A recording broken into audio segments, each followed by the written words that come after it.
Welcome to the Pro-Black Perspective, where black problems are addressed with black solutions.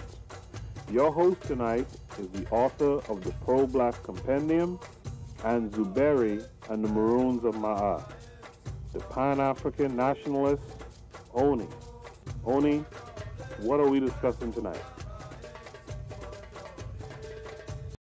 Peace, family. You're tuning in to the Pro-Black Perspective. We're going to go into the enemies within. But before we get started, I actually want to remind you guys. Oh, dang, I think I got the hiccups. See, the issue is that I don't get scared, so, probably going to have this for a while. But anyway, so, I'm going to remind you that we are part of a podcasting network. And I'm also going to request that those of you in the audience, just pick a random number, right? I'm going to type it, right? Let me say first 3 people, right? Pick a random number between 1 and 120, right? Then pick up to 8 numbers between 1 and 16. We're going to start a musical experience, all right? So that's going to be the little game we got going. But before that, like you see, Bitter Medicine Podcast is here. This is Peace, family. Before that, I'm gonna tell you about the KWAZ Radio Network.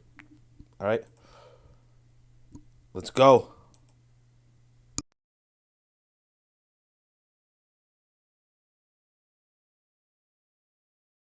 This is D Webb with the Harsh Reality Podcast, asking you to tune in where we tackle the news of the day that affects our community, only on KWAZ Radio.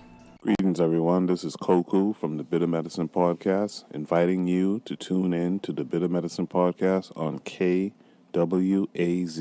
Radio. Greetings, fam. Tune in to The Learning Curve with me, the revolutionary matron on KWAZ Radio. You are listening to the Pro-Black Perspective on KWAZ Radio.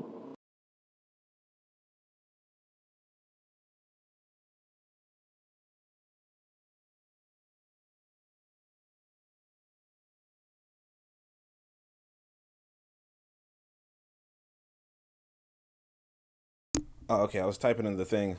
So check this out. Bitter Medicine says number 11, right? And then, matter of fact, I forgot. I should have started off with, what I was going to do originally.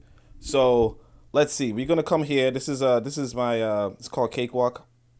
It's a program that you could use to, it's a DAW. That's what they call it. It's a program that you could use in order to make your own synthetic music. That was a plug-in, by the way. So what we're gonna do is we're gonna start off with, because this is episode 14, we're gonna start off with number 14, right? And we're gonna do a 1 and a 4, all right? And then we're just gonna set it to loop for now, right? So look, this is how it's gonna sound. We're gonna actually make this smaller because we I think we're gonna go by just one set. Give me 2 seconds. I should have started this off earlier, Cap. All right, so here's what it's going to sound like. Wait, can y'all hear that?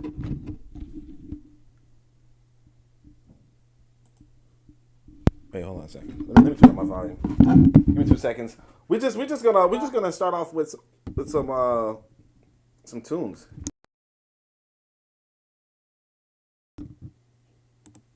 Of course, 14. How 14 don't work? Wait. Is this my...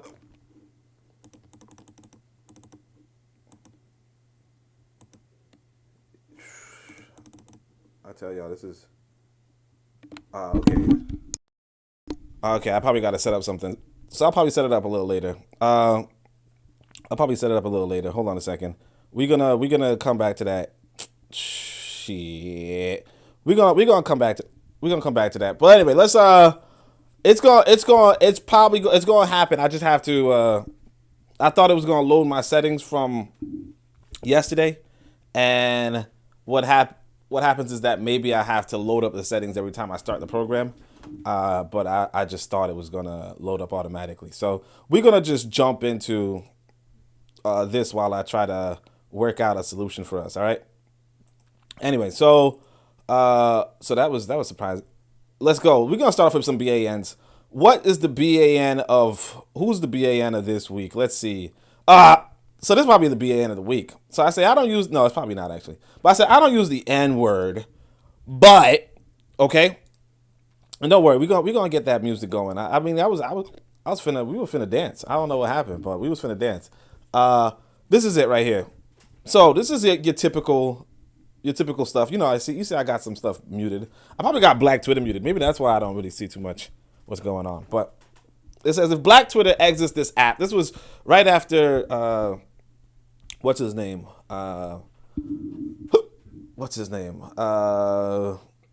You know, we're gonna put on some bass. That's no. Let's just right after Elon Musk. What was it? Elon Musk did his acquisition of Twitter. A lot of black folks started talking. Oh, we're gonna, he's gonna kick us off, or we made this app and blah blah blah blah. Right? And so here's the thing. I want to show y'all. Look. This woman, she said some stupid stuff like, we made this thing. First off, you ain't make Twitter, obviously. Is Black Twitter interesting to some people? Yeah, it's interesting as a joke. If you guys check out Reddit, go to Reddit. There's this whole subreddit called Black People Twitter. And it's just a bunch of Twitter from black people. It's like a bunch of white people share what they see black people talking about and laughing that black people are actually talking about this stuff while they're getting their asses kicked. You know what I mean? Like, there's a whole subreddit. I would open it up for you guys, but you know how Reddit is. Like, you never know what's gonna show up on Reddit. So I won't do that just yet, right? Like I would have to prepare. You know what I'm saying? Like, so I don't get this DAW embarrassment like I just got. But anyway, so he says if Black Twitter exits this app, will organically die on its own. So check this out. So now this white woman comes out of nowhere. If Black Twitter goes, I go, right? Basically, she's like, yeah, I appreciate black people, whatever. And then so this black man is like, you're good with us, Roots. It's that simple. And, today we're going to talk about, like, I think y'all see the subtitles. The subtitles is it's white validation. I think it's, let me see what it says. Is white validation rampant among blacks and ADOS politicians incoming, right? Might be too low to hear here. The enemy within, right? So it's like, is white validation, what was it? Wait, y'all heard the drama? I didn't hear nothing. I wonder why I didn't hear anything. Anyway, is white validation, whatever, rampant? And it's like, yeah, white validation is rampant. And it's really very simple.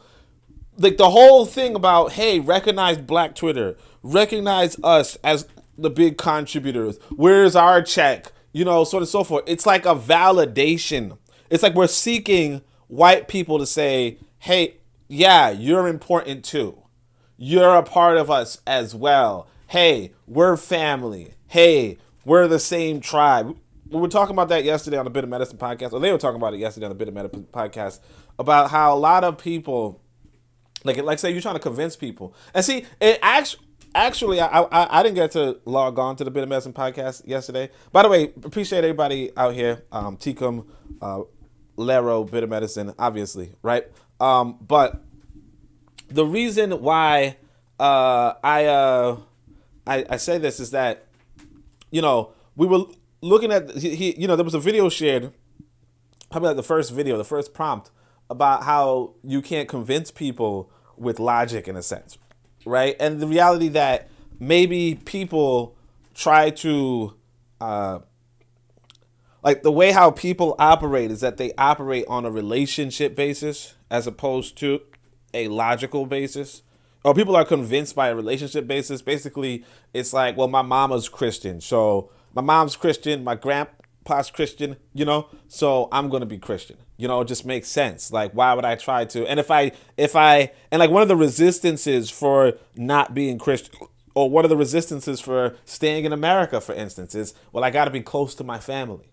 You know what I mean? I have to be close to my tribe. The idea being that, human beings evolved from a tribalist background, right? Or a background where they were, I don't know, these hiccups, man. But where basically, long story short, you kind of see why this ADOS thing is going as it's going, in the sense of the whole appeal of ADOS is that you belong to a particular tribe.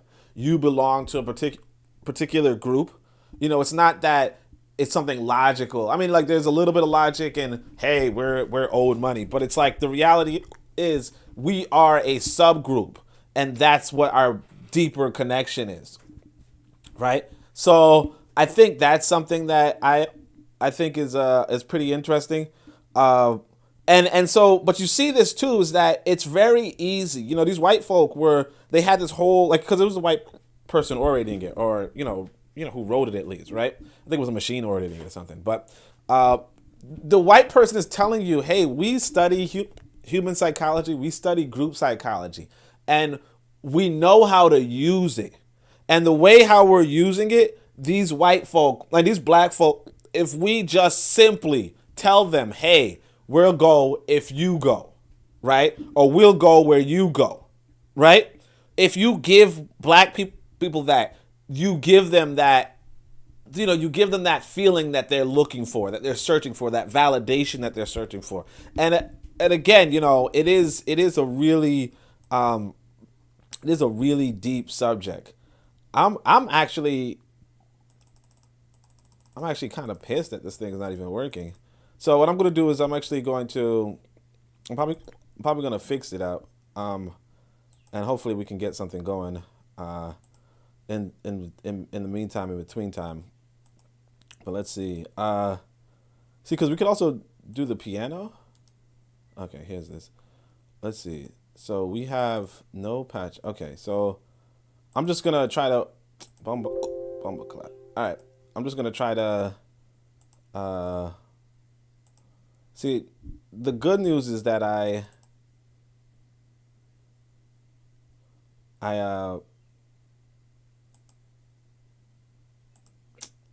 shaking my damn head, yo. Okay, I think I might have done it. Let's see. Sample map. Hold on a second. Let's see.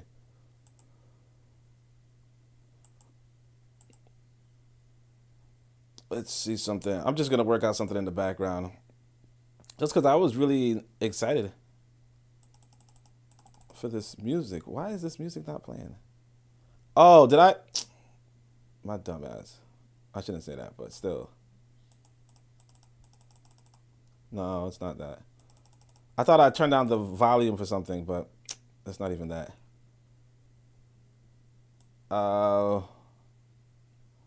Just give me 2 seconds, actually. I'm sorry, fam. You know how it is. You know how it is with logistics and so on and so forth. For some reason, my stuff ain't working. So I could hear that. So, yeah, I could hear that. That's not good.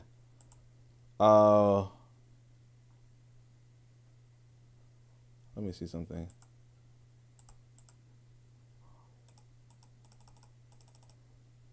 Okay, I see something. All right, so, just give me 2 seconds. I'm gonna. See, my thing is that I should have this blood clot thing. The way how this thing does not.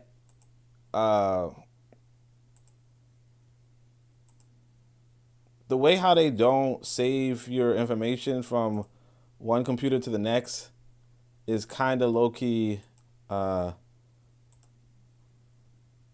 It's kind of low-key irritating. Step sequencer. Yeah, this is low-key irritating. All right. Anyway, so you down bad this morning. Yeah, I'm telling you, this is low-key irritating. I don't even know what happened. All right. We're gonna go to the next one. Just quickly. It's just messed up because you did. I was ready for this. All right. Most people don't start right away anyway. If y'all remember. But anyway, let's see the next one. So this is another one. I gotta stop saying. Wait, let me see. Let's see. Way too quick. You are enough. You're done enough. So on and so forth. let's just go on. Because we're going to talk about white validation and men at work and men at... Oh, yeah, look at this right here. So this is another one that's interesting. So, you know, this woman says, just tell me where Black Twitter is going because the laughs y'all provide are therapeutic and I need that. You know, somebody says, you know, the subreddit, Black People Twitter. And then the other person says, they just quote our tweets there. And here's the thing. Your reply reminded me of this. Definitely the coolest part about Twitter is the fact that you can get something creative and get 1,000 likes, and then some nerd will screenshot it and post it to Reddit and get 45,000 upvotes, thus getting more internet points than you. But like, here's the thing about this. This woman, look at this. I transferred from Los Angeles. Your school has no gymnastics team. This is the last resort. She, her. I'm a black lady. Stop asking. And you already know that this lady, I mean, it looks like, I don't know, she could even be an author of black books, right? If you will, if you could call it that. But yeah, like this is the world where, and it's not like, I know somebody might be like, well, maybe she's albino or something. And no, I don't think she's albino. I think she's a white girl. And she's, I'm you know, 9, this is a chubby white woman. This is not even, like, this is not an albino. This is a chubby white woman. This is just a regular ass white woman. This is a plain Jane. And it's like, yeah, you know, like this is the thing that we have to, you know, process while we're discussing the issues of race, in the sense that black people in general are going to accept this woman into the fold, right? But anyway, we're going to move on to the next one. This one, this is the critical ones that I want to really analyze are kind of longer threads. So we're going to really, you know, skip over some of the minor ones. Those are just regular enemies within. But this right here is, I want you to understand, this is men at work. Okay, so these are, I'm going to put them in the BAN. I really should have just a criminal section, honestly. But I'm going to put this in BAN only because black folk, one thing that we don't realize, good morning, Real Black Gentleman says, I missed a good one last week. So let me just check with the chat back. It says first 3 people picked a number, random, so on and so forth, 11. I give a range. Bit of Medicine gives some numbers. Tecum gives some numbers. Although it's supposed to be, the second set was supposed to be 1 to 16, but we could work with that. Peace, Loved One says Lero, and then Kick Drums. Yeah. So, and then I think Tecum didn't really give a first number. So what we're gonna do, actually, we're just gonna start off with some bass. Then we're just gonna start bass. I really had some custom sounds and all that stuff. But if it's not working, we're just going to start off with the bass, all right? We're going to start off with bass. I didn't want to do bass because I feel like it's not it wasn't going to be as vibrant as the one that I was trying to do. But yeah, we're just going to do some bass just so that we could kick a groove. Just so we could kick a groove while we're here. And the thing is that I can't do the custom numbers. I don't have 1 to 120. So you guys could just do the set of numbers, and we're just gonna have some background music while I'm talking, because I was really looking forward to the background music. So what we're gonna do, we're gonna see this. 47 is the first one. Yeah, let's do 47. Actually, let's do. Let me see. It's 36. No. What the? Am I on the right step sequencer? All right. Yeah. Let me go back to the right step sequencer. And this is another thing I want y'all to understand about capitalism and you know, human pay, is that this stuff isn't like, you have to learn this stuff, and this is part of the reason why, you know, people get more compensation just for learning things, right? But anyway, so we got 1 to 16. So we're just gonna kick it off with the bass. Maybe next week we could do the other sounds, but we're going to kick it up with the bass.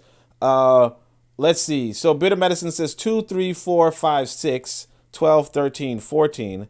So let's do that. He says 2, 3, 4, 5, 6, I think. And then it was 12, 13, 14, right? Let's see. Oh, yeah, so they have the numbers here. Let's see. 12, 13, 14. And then Tecum. By the way, Lero and Real Black Gentleman, try to give us maybe up to 8 numbers, or you don't have to be 8 numbers. It could be like 4 numbers, 3 numbers, 2 numbers. But anyway, Tecum has 7, 11, 13, and 14. So we're gonna do 7, 11, 7, 11. No, sorry, not 13. 13, 14. So let's just play this and let's see how it sounds. Okay. All right. All right. So anyway, somebody else. We're going to turn it down a little bit. Just for background music. Okay. All right. So somebody else dropped 2 numbers. I mean, 4. Okay. Let's see. Tecum says he wants to add 1, 2, 3, 7, 9, 11, 13, 14. Well, it don't gotta be 11. It don't gotta be 8 numbers. You know, it could be less than 8 numbers. But all right, we're gonna give Tecum another go, just another line altogether. So we're gonna do 1, 3, 7, 1, 3, 4, 7. Hold on a second. 1, 3, 4, 7. Let's see if I can do this. It's hard to have the 2 windows open. Actually, let me see. I can probably make it smaller. So he says 1, 3, 4. No, it says 7. Ah, that's it. Y'all see it coming up, right? Let me turn it back up. Wait, hold on a second. 9, 11, 13, 14. And then we're going to put some Lero in this piece. So we got 4. And that's about it. That's all. You know, you don't have to do too much. Okay. Okay, y'all hear that? Okay. Right? What? All right. See, my issue is that I could have had like other custom sounds like hand claps and all that stuff, but the thing didn't load, so I might have to take off some stuff, you know? Ah, shit. Okay, hold on a second. Before we continue, because I'm digging it. We're gonna pull out this motherfucking piano. We're gonna pull out this piano. Let's see. We're gonna do view the piano roll. This is more Lero's territory. But we're gonna just put maybe this stuff. I don't know. All right, hold on. Okay, that's it. Actually, that piano's too loud though, right? Y'all feel me, right? That piano's too loud. So we're gonna turn down the piano a bit. Okay, all right. So we're just gonna. I actually don't like this piano. What y'all think? Let me know in the chat what y'all think about this piano, because I could cut it off completely. That kicks a touch. What's the kick? What's that? You know, I don't know music terms. I just do it. All right, fam. That's all right. It's better. Y'all feel the mood now. All right. Okay, so it's better. Yeah, I'm gonna turn off that piano though. I ain't gonna hold y'all. Or maybe like take off a note, something. I was just trying to. Let me see something. Yeah, that's it. Although I feel like a higher note. Oh, that's on the side of the thing.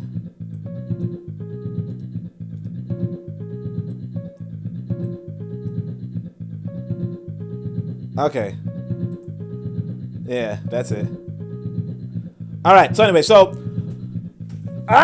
we want to rap, right? No, I'm just resting. All right, y'all feeling me? All right.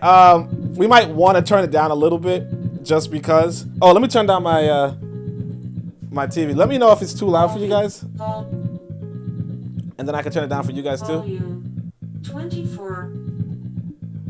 Yeah, my TV talks. My son puts on the stupid thing. All right. Last night, Operations Field conducted a search at night in one Casey in SA, and this is what people carry on them during the night. Okay. So look, this is it. This is what I want y'all to understand. So this is men at work. Men at work basically means that there's a real world and there's an ideal world. And a lot of us operate in an ideal world, right? In this ideal world, what we do is we think everybody is just good. They don't need governance. They just need a code of conduct. They just need, behavioral suggestions. They just need a good job and they will function properly. And the reality is this, maybe you do need a good job. And maybe that will, like the reality is that crime is not genetic, obviously. Crime is sociogenetic, right? And yes, that does suggest that any sort of repair on a society. By the way, we could change this beat up to make it. Oh, that's what I was supposed to do. I was supposed to make the piano jump in on every other note. So, hold on a second. I know. Y'all just like, oh, he's not that serious. Oh wait, are y'all still looking at the freaking music screen? That's crazy. Hold on a second. I didn't know y'all looking at the music screen. All right, so this is the thing. Well, what I'm gonna do is this. I know the music thing is not that important. I think the music thing is not that important, but I'm gonna just fix it a little bit. The beat. That kicks a touch. Take it out. Oh, your thing is take it out. Give the piano a proper cadence. Let me see something. So what I'm gonna do is this. So what we're gonna do is we're gonna move this over here.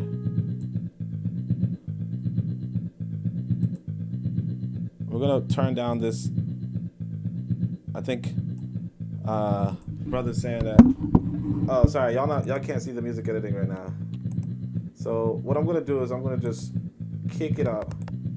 You know, everybody, we just trying some new stuff.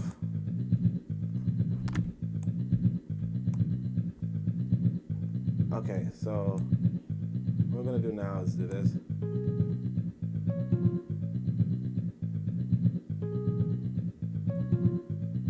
Yeah, that's it. And then we're gonna also just turn down the, I think Real Black Gentleman says it's too loud. So we're gonna turn it down a little bit. Especially this piano.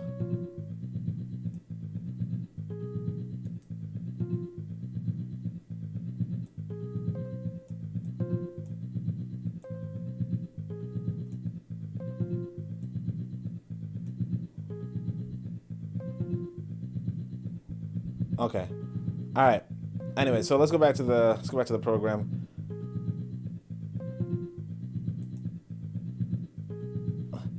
And my thing is this, I'm trying to figure out, I look like the comments are cut off a little bit. So that's not good. You know, a lot of work needs, I'm like putting out a bunch of fires, aren't I?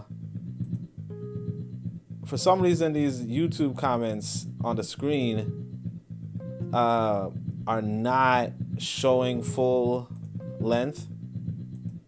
So we're gonna just have to like edit that real quick. Y'all hear this beat though? Y'all like it?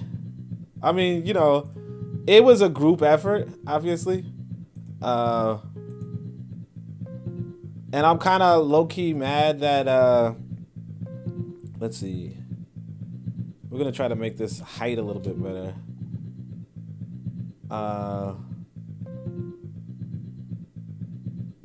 Let's see.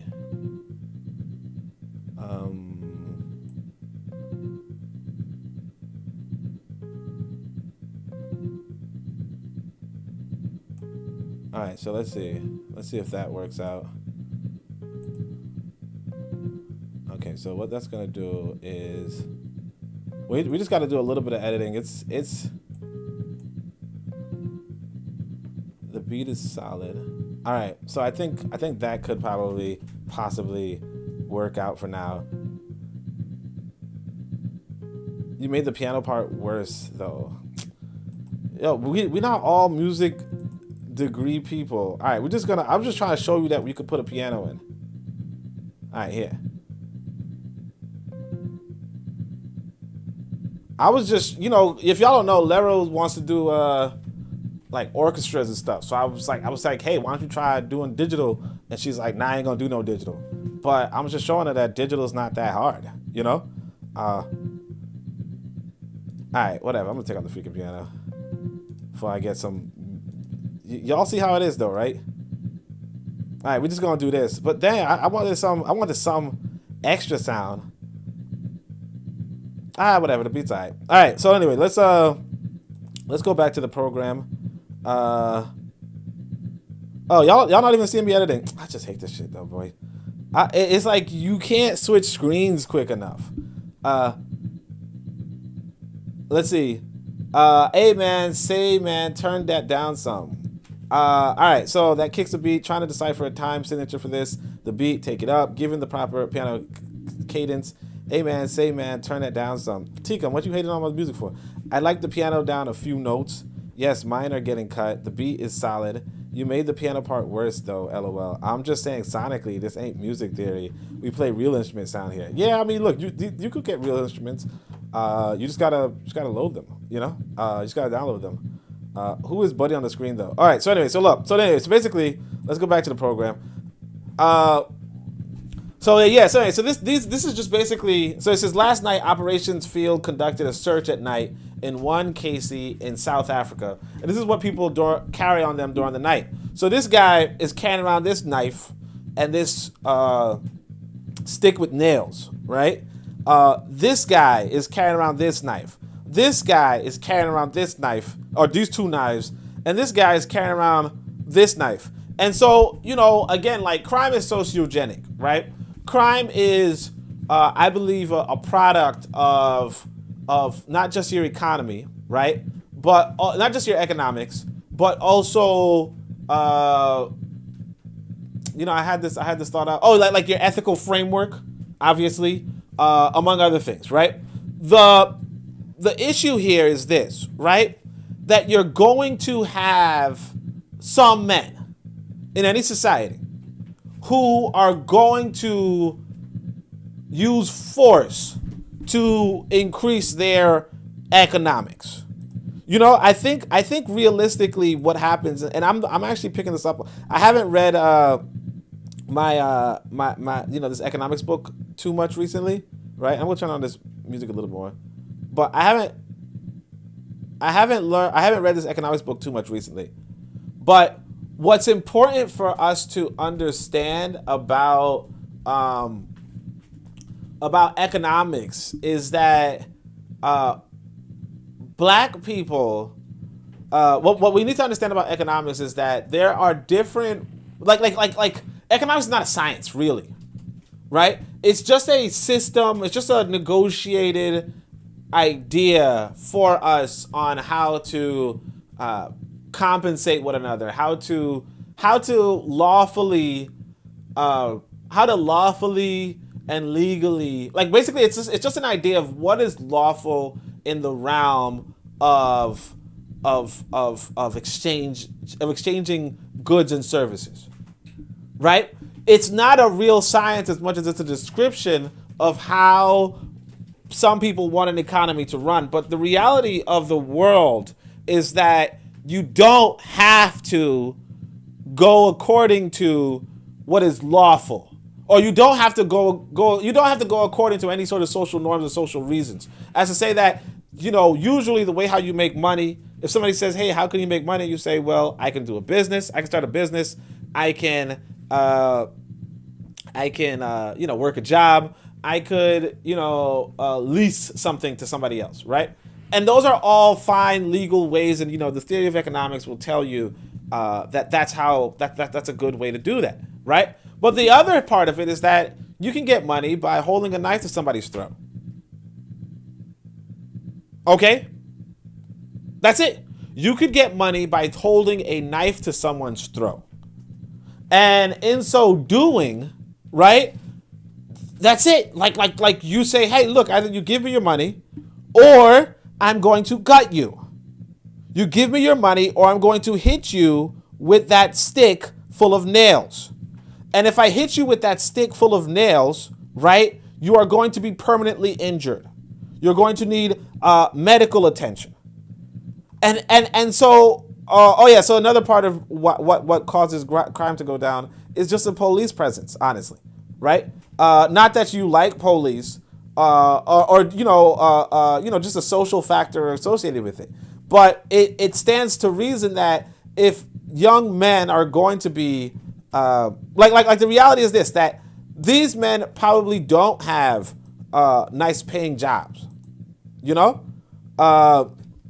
They're probably saying to themselves, hey, you know what? I can earn some money because if somebody else works, I can. Well, I don't know what this guy was thinking, honestly. He's like 2 screwdrivers. I don't know what he was going to do with that, but like what?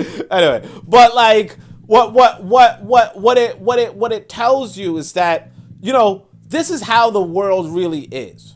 And like, even if you say to yourself, well, look, I could just build myself a village. I could build myself a community. I could live somewhere where there's no crime, because there's a lot of places where there are no crime.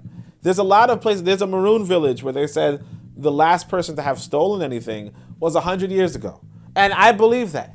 I believe that you can live in a community where nobody is willing to do any crime on one another because they're, like I said, it's sociogenic, right? As I say, that your social formation will kind of inform how crime is seen, how crime is engaged, right?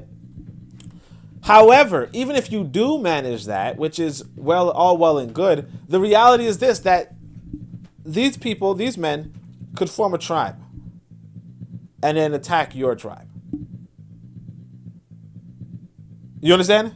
So I say all that to say that, realistically speaking, we have to come to terms with the way the world is. The way the world is that there are violent individuals, and they're not necessarily going to always be black. In fact, most of the times they're not black. But there are violent individuals. There are individuals that can be moved by violence, and in that sense, we just have to process what that means for us as a people. And I actually want to talk about something that we've I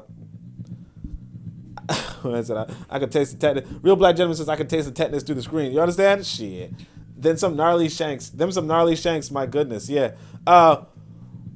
Why do I point this out? So one of the reasons why I would point this out is to say, it actually reminds me of this comment that was done yesterday on the Shoot the Breeze. So make sure you guys check out Shoot the Breeze. It's a really, really good conversation every week. Every week. But during Shoot the Breeze, this brother gassed him up. He says, he's talking about Jamaica and how Jamaica, might have had some sort of, might have been all right economically. I don't necessarily agree with that, but, it's what it is, right? But all the same, he asked this question that we always ask ourselves, right? We always ask ourselves, and I think that we might stop asking ourselves this question. But the question we always ask is, where did they get the guns from? Because eventually Jamaica descends into mass violence as, people are using guns to kill political rivals, right? Like open shootouts between political parties, right? And this is all over. And they say, where are they getting the guns from? And a lot of times you might say, and like when I was hearing my father talk about this story, because my father, he was born and raised in Jamaica, and he was talking about how, one political party wanted socialism, another political party wanted capitalism. And so I was like, that just sounds like a proxy war of the Cold War, right? And he's like, I guess so, right? But the thing about that is that, we say where are we getting the guns from? And yeah, you could say it was the Soviet Union and the United States. You could say that. But the reality is this. That, if you don't, like, it's like back when, if y'all don't know, I went to the UK once. And the UK, at the time, had like a knife problem where like young, because they don't have guns, they usually said black youth, but who knows what it was, right? But the young black youth were knifing each other, right? Why do I point this out? I point this out to say that where are they getting the guns? People want weapons. If you're a student of history, you understand that violence is one of the most effective tools in the human arsenal. Violence is how the human species survived against lions, against bigger predators. Lions, tigers, bears. Somebody say it, right? Somebody say, oh my. But violence is how the human species survived. Violence is one of the most important things that humans were able to innovate, because without violence, they would have disappeared as a species, because you just can't fight. I mean, you could trap bigger animals, but even traps are violence, right? That said, where are they getting the guns? They want the guns. It's like because the thing that we were looking at this program where it was about the music. It was about black folk using stereos, right? And nobody questions where they're getting the stereos from, right? Because that would be silly. It's like, well, they're obviously getting stereos from America. And why are they getting the stereos? Because they want to play music. Where are they getting the clothes from? Well, they're obviously getting their clothes from the Western world, from America, from England, whatever. And why are they getting clothes? Because they want clothes. So then the question becomes, where are they getting the guns? Or where are they getting these knives? They're getting them from the same people who gave them the stereos and the radios. And the reason being is because they want them. And you have to process that there are people who are going to want weapons, and there are people who study history and understand that if you sit down in any sort of history course, go if you know anybody in the public school system, go open up the history books and you'll see, hey, these are just a bunch of wars. These are just a bunch of wars. Almost all of the history that you're taught, and quite frankly, a lot of the history of a lot of the history of the Western world is just a series of wars. You go from the American Revolution, then you go to the Civil Rights Movement, which was not necessarily a war per se. Before that, you go to the World War I, World War II. You might jump over to Europe and you see the French Revolution. You might jump around in Europe and you see the 100 Years' War. You might jump into Africa and you see colonization. But what you would get if you're just paying even a little bit of attention, so if you even have a modicum of intelligence, right? If that's the right word. If you have, or even an iota of intelligence, right? You're going to realize that the lessons of his story, right? History, right? The lessons of history are, hey, wars is how you win shit. War and violence is how you win shit.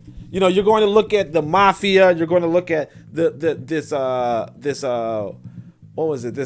amendment where they try to ban alcohol, and you're like, hey, that has nothing to do with war. And then they say, well, they changed that amendment afterward because of all the violence and all the protests and violence associated with that protest. They're gonna say, hey, why did slavery end? Slavery was a form of violence as well. Why did slavery end? Or how did slavery start? Well, they were just violent and they abused the people. And then how did slavery end? Well, they fought a civil war.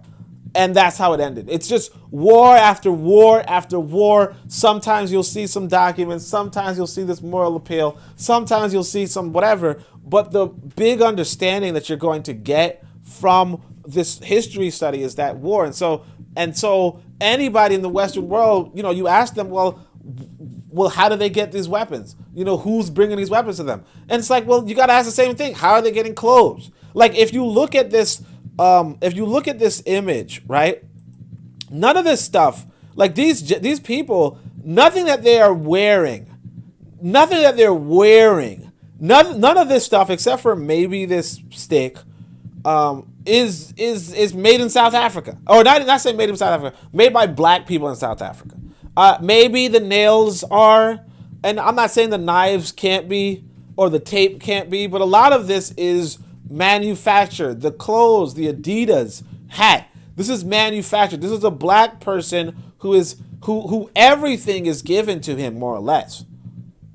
You got to understand. And so, if you're going to question, well, how did he get this knife? Which is not even a real question. But if you said, how does he get a gun if he has a gun? Who's giving him these guns? You have to also say, well, how is he getting this Adidas hat? How is he getting this leopard t-shirt? How is he getting this knife? How is he getting this language? The human beings are, and you notice the clothes, like, there is a different, like I said, every African people, they sort of look different. So you could probably, like, obviously he could blend in here, but if he told you from South Africa, you'd believe him. But then by the clothes, besides from the fact that it's really dusty, but again, he's like engaging. And the thing is this, that a lot of us celebrate this kind of stuff. We celebrate, the violence that we do among each other because we're like, hey, we should arm ourselves, I remember there was this, I forgot to put it up here, but there's this image of this girl posing with a pretty good rifle, right? But she's in like a purple dress or something. And everybody's just kind of congratulating her. And it's fine to congratulate her, but you have to realize who the weapons are turned against. The woman with the machine gun or what have you, well, not a machine gun, but the assault rifle or what have you, right? I don't remember it. But the woman with that rifle, if she's going to use it against another black person, right? Then what are you celebrating for? And it's not to say that there's something wrong necessarily with using weapons against black people. It's only a matter of if that is your only intention, just to use it against black people, then, whose side are you on is the question. This kid, like I said, the clothes are rough. And you got to realize, if you just analyze these people, this is like you have to realize what sort of economics they're going through, right? Because, I don't really dress too nice, but you have to say to yourself, here this person is, they get dressed in the morning, right? They get dressed in the morning and this is how they dress, right? So it's like, yes, like they have mirrors, but they don't have clearly the clothes are not clean. Clearly, like there's so much going on here where it's like, yeah, you could see why, like you could just read them. But again, this is in South Africa. Let's go forward. But yeah, y'all digging the tunes? I did turn it down a little bit. But I think it's a nice little touch, and we kind of did it together. I'm just kind of mad that it's just the bass instead of the thing. Bobby E. Wright. Oh, yeah. Kofi says greetings. So greetings, Kofi. Bobby E. Wright says greetings to the pro-black perspective. So greetings to Bobby E. Wright. He also says the Mzungus call the gun the great equalizer, and Real Black Gentleman says PvP ain't lying. You already know.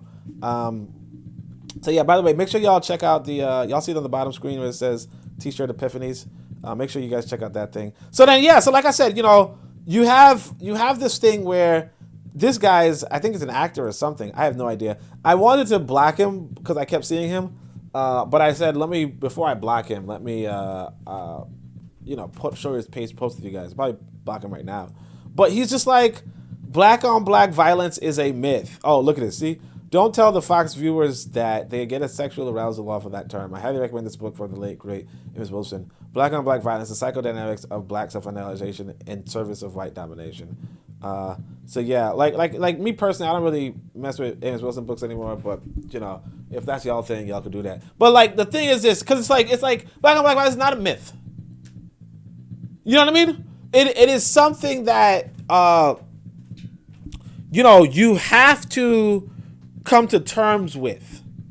You have to come to terms with that there are going to be human beings who are going to look for a way to survive outside of the lawful paradigm that was set up by their sometimes by their oppressors, right? Sometimes by other people. But they're going to look for a way to survive.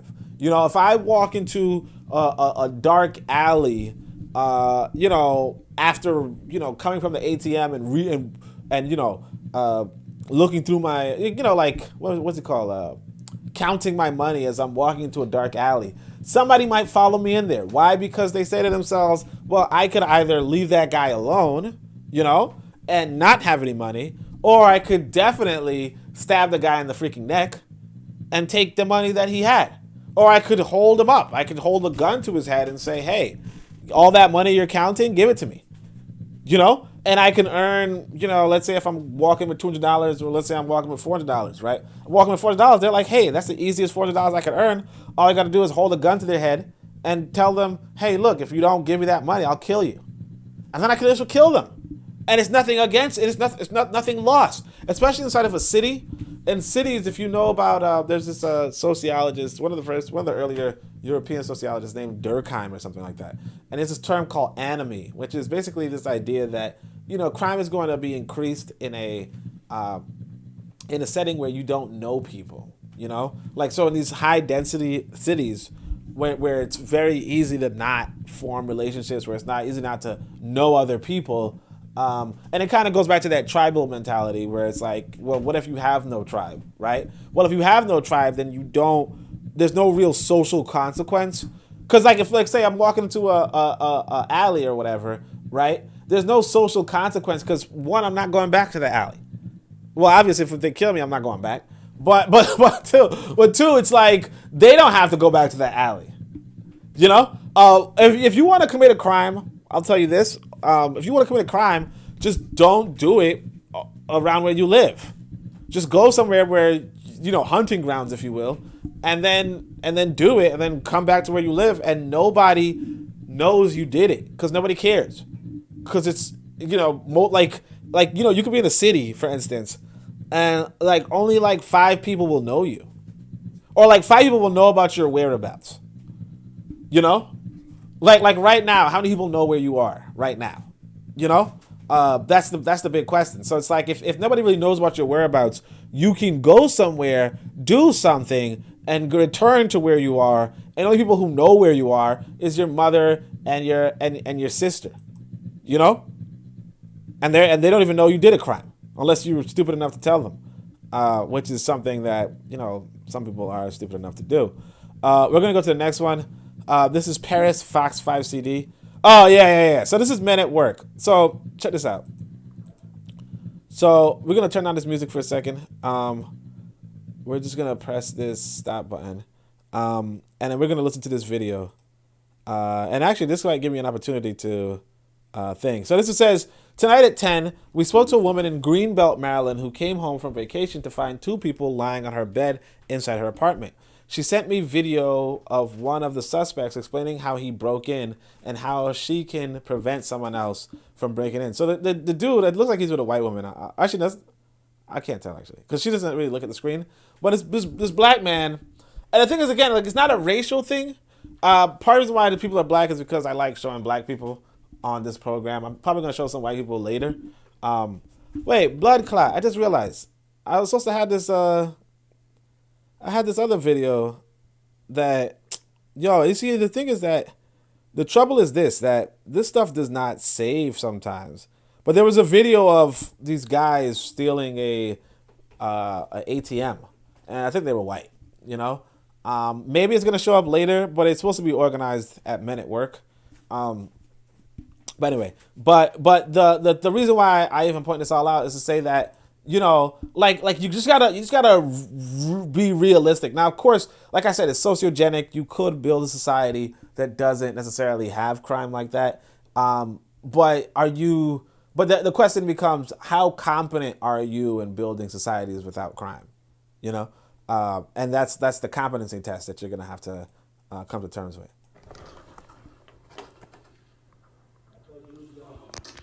Please show me how you got us. I'm gonna show you step by step. Because it's 3 ways you can get in your apartment. You got everything there? Alright, excuse me. I'm in your apartment. Excuse me. Yes, please get all your things. I want you to leave nothing behind. Nah, we wouldn't. I'm gonna tell you how nobody can ever come in without the key. I can't believe. Yeah, it's a learning experience. We're gonna start here. So you can say this never happens to you again. There's 3 ways we get in here. Alright. Through the window here. You need to put a lock on here. I thought you was gone. Please show me how you got us. I'm gonna show you. Okay, so, I know some people are probably looking at this like, why is he showing her? Like, why is she asking? That's so weird. Well, apparently the context is this. All right, so she told me that when she returned home, everything was gone inside her apartment except her bed. Tonight, Greenbelt Society are still searching for the 2 suspects you see in the video. I don't know how she got to recording the dude, but you know, it is what it is. For those asking why she did not initially call the police, she told me before she started recording, she tried to leave, but he stopped her by tackling her and told her, "You're not going to call the police. I'm going to give you your apartment, but you're not going to call the police." Her apartment complex is allowing her to break her lease. You know, there's this news story, so on and so forth. What the fuck? That's why I say, man, you can't just be scrolling on Twitter. I told y'all that. You can't just be scrolling on Twitter. I don't know what that was, but you can't just be scrolling on Twitter. Anyway, so I think that might have been the people who broke into his house, and that's like the best pictures. Ugh. All right. Anyway, but yeah, we're not gonna find out what that was. But yeah. So that's Men at Work. Like the reality being that black people. You said the video is stuck. Wait, y'all didn't see the video?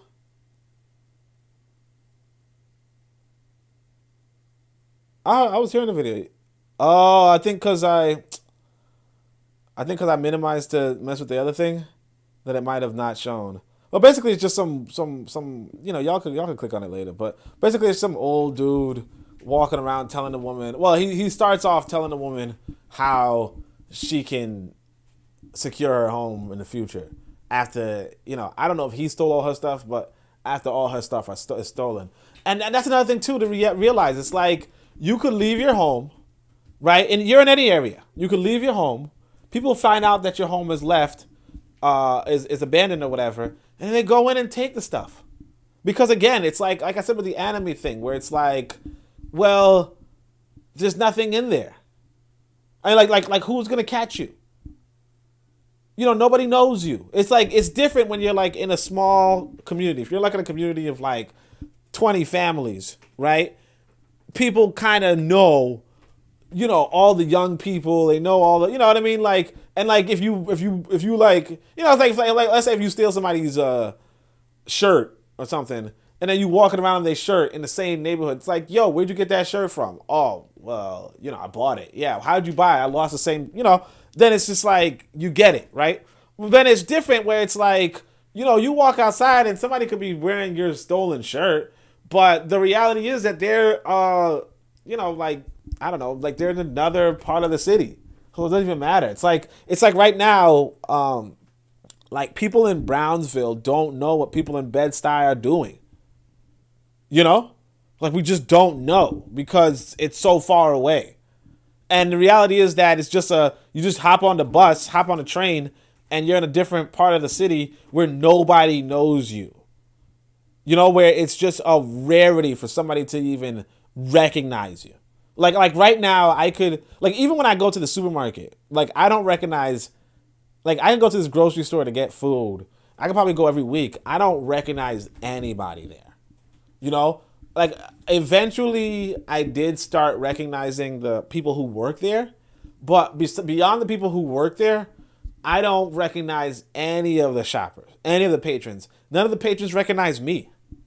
And I mean, the only way that they would recognize you is if you had, like, a really distinct style, which I tend to. But outside of that, yeah, like, you just, like, unless you stick out like a sore thumb, like, you can just get away with crime. But anyway, so that's Men at Work. Right? So Men at Work the reality is this, that, you know, the world, I mean, this should have included the video of the dude who stole the van. Actually, it could have been in this thread. Let me just double check. It could have been in this. See, that's what I'm saying. I don't like to scroll through stuff because you never know what you're going to freaking find. Okay, so it's not here. There was this one video of these people. It might be later that we'll see it, because I sometimes got, like, when you organizing this stuff, you kind of like make a mistake and put something in one section. So like one of my sections is really long and I have no idea why. Yeah, these guys are walking around. They want to kill somebody. They want to kill somebody. And so I like to tell you, look. So before we go to minute play, I want to tell you. Oh wait, I wonder why I'm talking and I'm like, why can I not hear anything? All right. So anyway, in everything, there are serious people, wanna be serious people, and playful people. Identify which one you are, and equally important, which one others are. Then navigate accordingly. In Black liberation, many are not serious, nor do they want to be. They'll play with you, though. So you have to realize that in this world, there are people who are serious, and there are people who are playful. And a lot of people are playful. So what we're going to do is we're going to show you men at play, right? And they're not all men. Just like men at work are not all men either. But these are men at play, and this one's actually, I think the first one's actually a woman. But look at what she says, okay? This is actually better with hand claps, by the way. It like goes like clap, clap, clap. It's pretty cool. All right. So this lady says, "What's going on in Haiti, and why isn't the core groups saying anything? Where's the outrage? Why the continued support for this government? Why is there silence among the opposition? Where are the historians, sociologists, activists, academics?" Right? So we keep going, right? History will judge your silence. It is said that 20 people murdered in one day, 8 from one family, including children. It is rumored gangs are going around looking for young men and shooting them, burning homes with families in them from town to town. Silence, doctor, silence! But you did send your sympathies for the U.S. of A's presidential dog the other day. The value of the Haitian life. Shame on you, right? So this is it. Like this is the difference, right? So you have some people who are going to go out and get what they want. I would say get what they need, but they're going to get what they want. And then you're going to have some people who are going to say, they're going to hashtag free Haiti, right? But they're not going to do anything. Now you might be like, well, only isn't this evolutionaries? Yeah, they're evolutionaries, but they also BANs, no disrespect, right? Because, and you might be like, what's the difference between a BAN and an evolutionary? But like, let's be serious, right? This is the difference, it's an unfortunate situation where you have, 20 people murdered in one day, or a family of 8. And now, so when you see family of 8, because a lot of people can't sympathize with this stuff. When you see family of 8, including children, just think about your family, right? You might not even have 8 people in your family, but what happens is this: some group can come around and kill your whole family. When you see, hey, they're looking for young men and shooting them, right? You have to understand that that's a reality. That's a tactic that people use. They say, hey, if we kill these men, if we kill these boys, there's this documentary. I never watched it. Some sister recommended I watch it. I didn't watch it. But I think it's a miniseries. It's called Kill the Brutes. I asked somebody about it. They said it wasn't all that good. So I was like, yeah, I ain't gonna hold you. But it's called Kill the Brutes, and it's like, I think it's like a Latin American guy or whatever, where he's like, this is the tactic that the West uses, where they kill all the brutes being the violent people, like the men who understand that violence can solve problems, right? You kill all of them, and you end up with these people who aren't brutes. Not just women. I'm not talking. It's not a gender thing, but a lot of people aren't really, like a lot of people will leave women alive, just because like they don't expect women to hormonally want to bring combat. Now, of course, if you have women that want to bring combat, then they'll kill them too. So you have that of Ptah Htp, something like that, or Htp, something like that. But like you have those examples in history where it's like, yeah, we also kill women if they want war with us, right? But that's the thing. So you have 8 people. So you just got to think about your family and think about somebody else, some other person, just killing them to make life easier for them. Or you think about the young men in your life, the little boys you see going to school and so on and so forth, and then a group of men would come around and kill them, understanding that these boys can grow up to be, violent defenders of the old ways, right?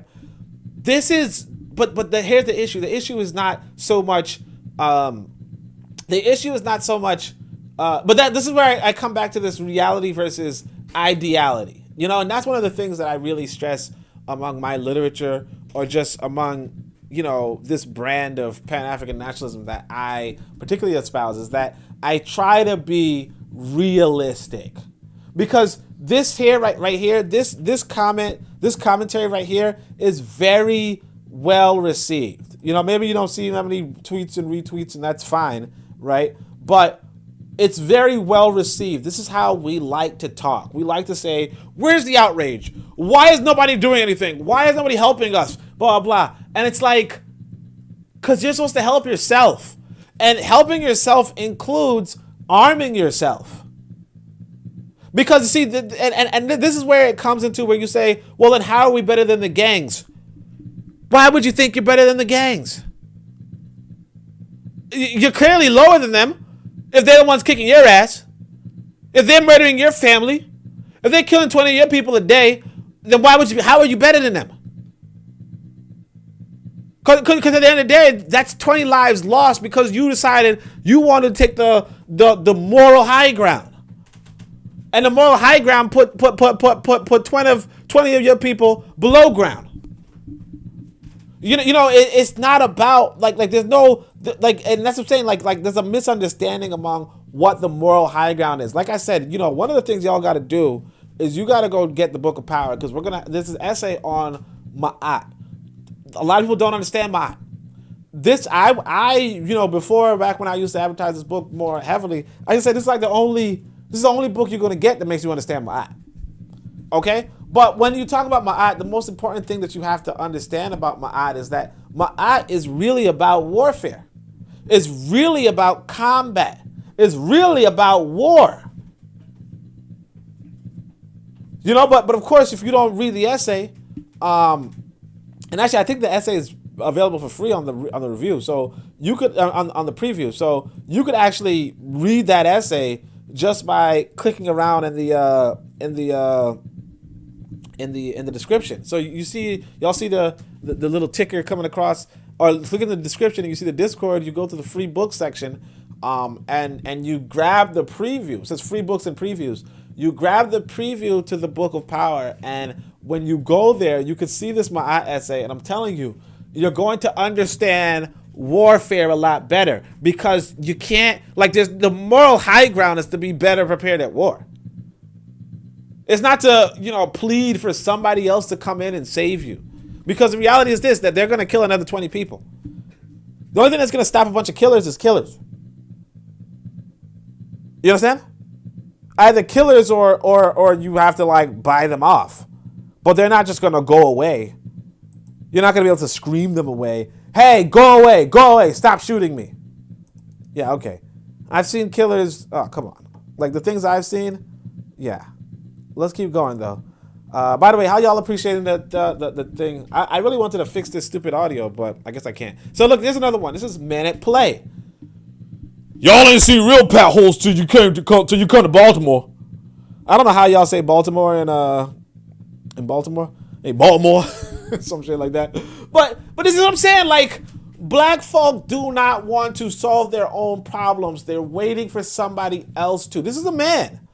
So, some of y'all might be like, well, you're wearing that sexist stuff because you were saying that was a woman and you're saying blah, blah, blah. No, this is a man. This is a grown-ass man.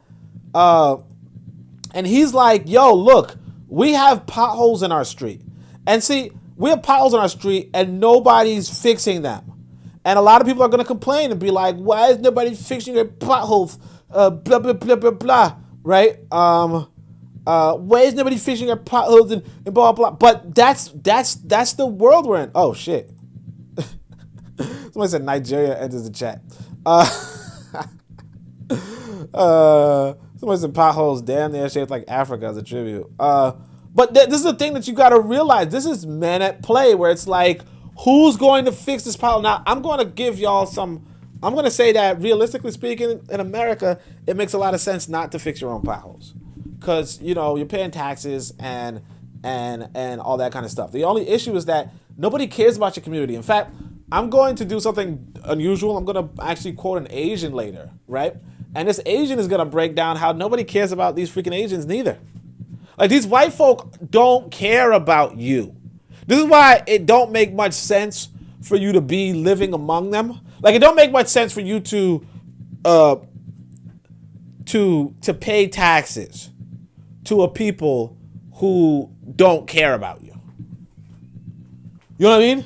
It don't make much sense to pay taxes to a people that don't care about you. Now, what you're going to do is you're going to pay taxes and you're going to try to make the best of it, right? But then I wouldn't complain. Like, I wouldn't complain. I would just say, hey, you know what? I asked for this, and then keep it moving, keep it pushing. But we're gonna try to go through this pretty quickly. Hopefully, this is the other thing. But it might just be old girl. Oh, it's not old girl. Okay, good. Asimota.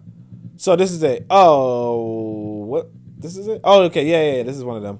So check this out. So this is some guy named Asimota, and so he's gonna tell you, because again, it's not America versus Africa versus blah blah blah. This is our people. So the first one was a Haitian lady. Second one was an American man. Third one right here is this Nigerian dude or Ghanaian dude. One of the two, right?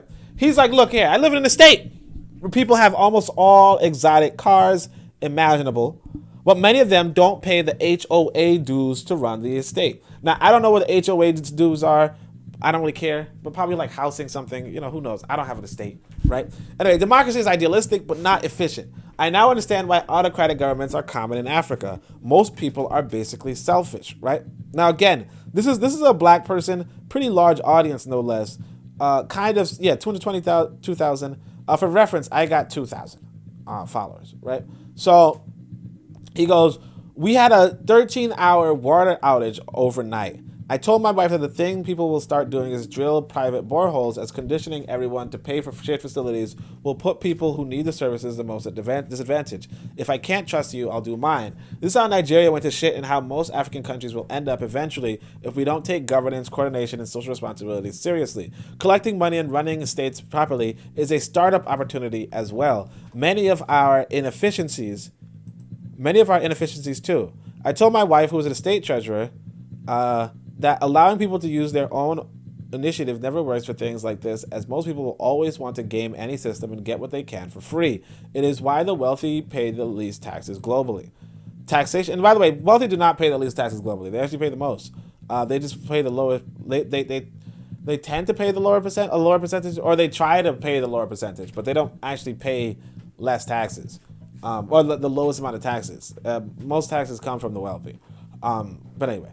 Taxation has to be very strict in many countries, or else there will be anarchy. This is why sanctions for not paying taxes in places like America, are severe. In a 200 home community, we are seeing all of the Africa's flaws being repeated. Imagine running a whole country. The problem of most African countries are caused by Africans. I'm now looking for people here to solve the collection problem. It is beyond just having a nice payment interface. It is behavior modification, either by motivation or by threat of sanction. I am tired. These are homeowners who signed HOA agreements. They aren't poor people. This is also for their direct benefit. So basically what he's saying is, look, he lives in this nice little estate where you pay a fee to, like, I guess maybe water or safety or whatever, and most people aren't paying this stupid fee, right? They just kind of live in their house and so on and so forth, right? That's fine. I mean, it's not fine, but it's like, I get it, right? I get it. Why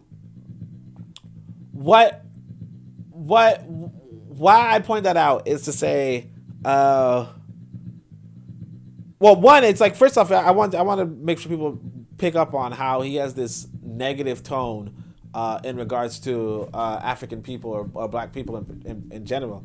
But why I point this out is to say that this is men at play. Again, in the sense that, you want this idealistic world. Like we have to ask ourselves, how well are we going to function? The first lady was like, where are the sociologists? Where are the historians? Where are those people who can stop crime from happening in Haiti? And it's like, lady, sociologists, historians are not people who stop crime. But this is the mentality that we have. And then the next example was, hey, we have these big potholes. Somebody bring attention to these potholes. And a lot of people are going to say, well, we got to wait for the government to help us with these potholes. And it's like, yeah, but except for the government doesn't care about your pothole, because the reality is that the government doesn't drive around in your, like the people who write the rules don't necessarily care, because like why would you care? It's like I said, like I'm in well, no, let's say if I'm in Bed-Stuy, right? I don't have to care about a large fire in Brownsville. You know? It's not that I don't care. It's not that I don't like the people. You know, it's not that. It's just that, realistically speaking, a fire in Brownsville does not threaten me. Maybe it would help if I pulled out a map. But like a fire in the next town over does not threaten my town.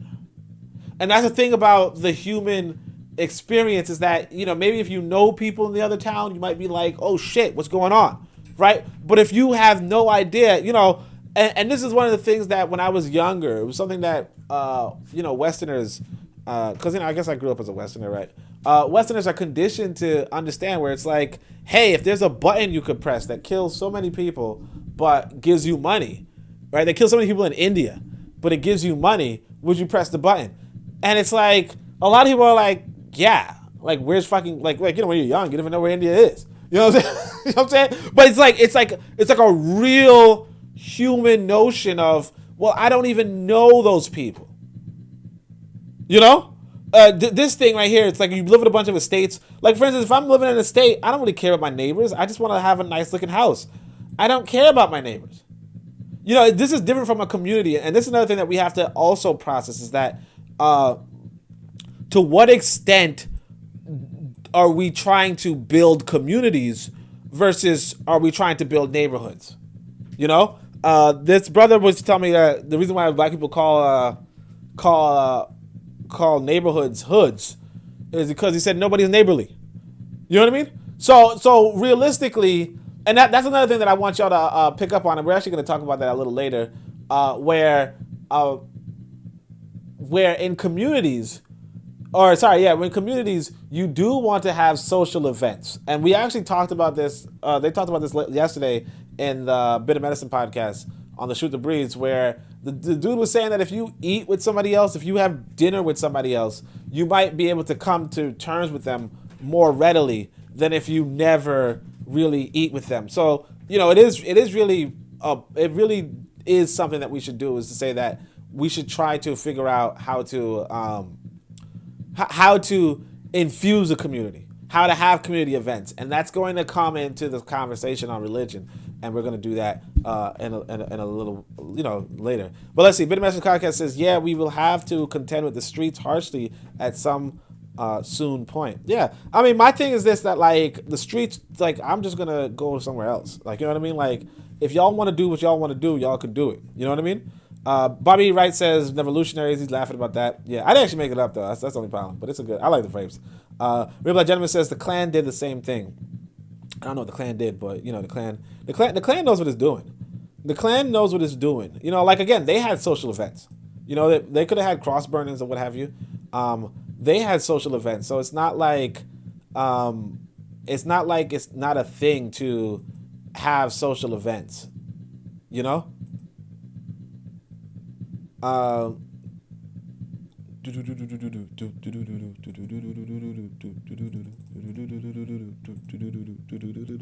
right. I like this tune. I just wish I had the other music going. Oh yeah. So what we're gonna do? I was gonna just drag this thing. Let's see if this works.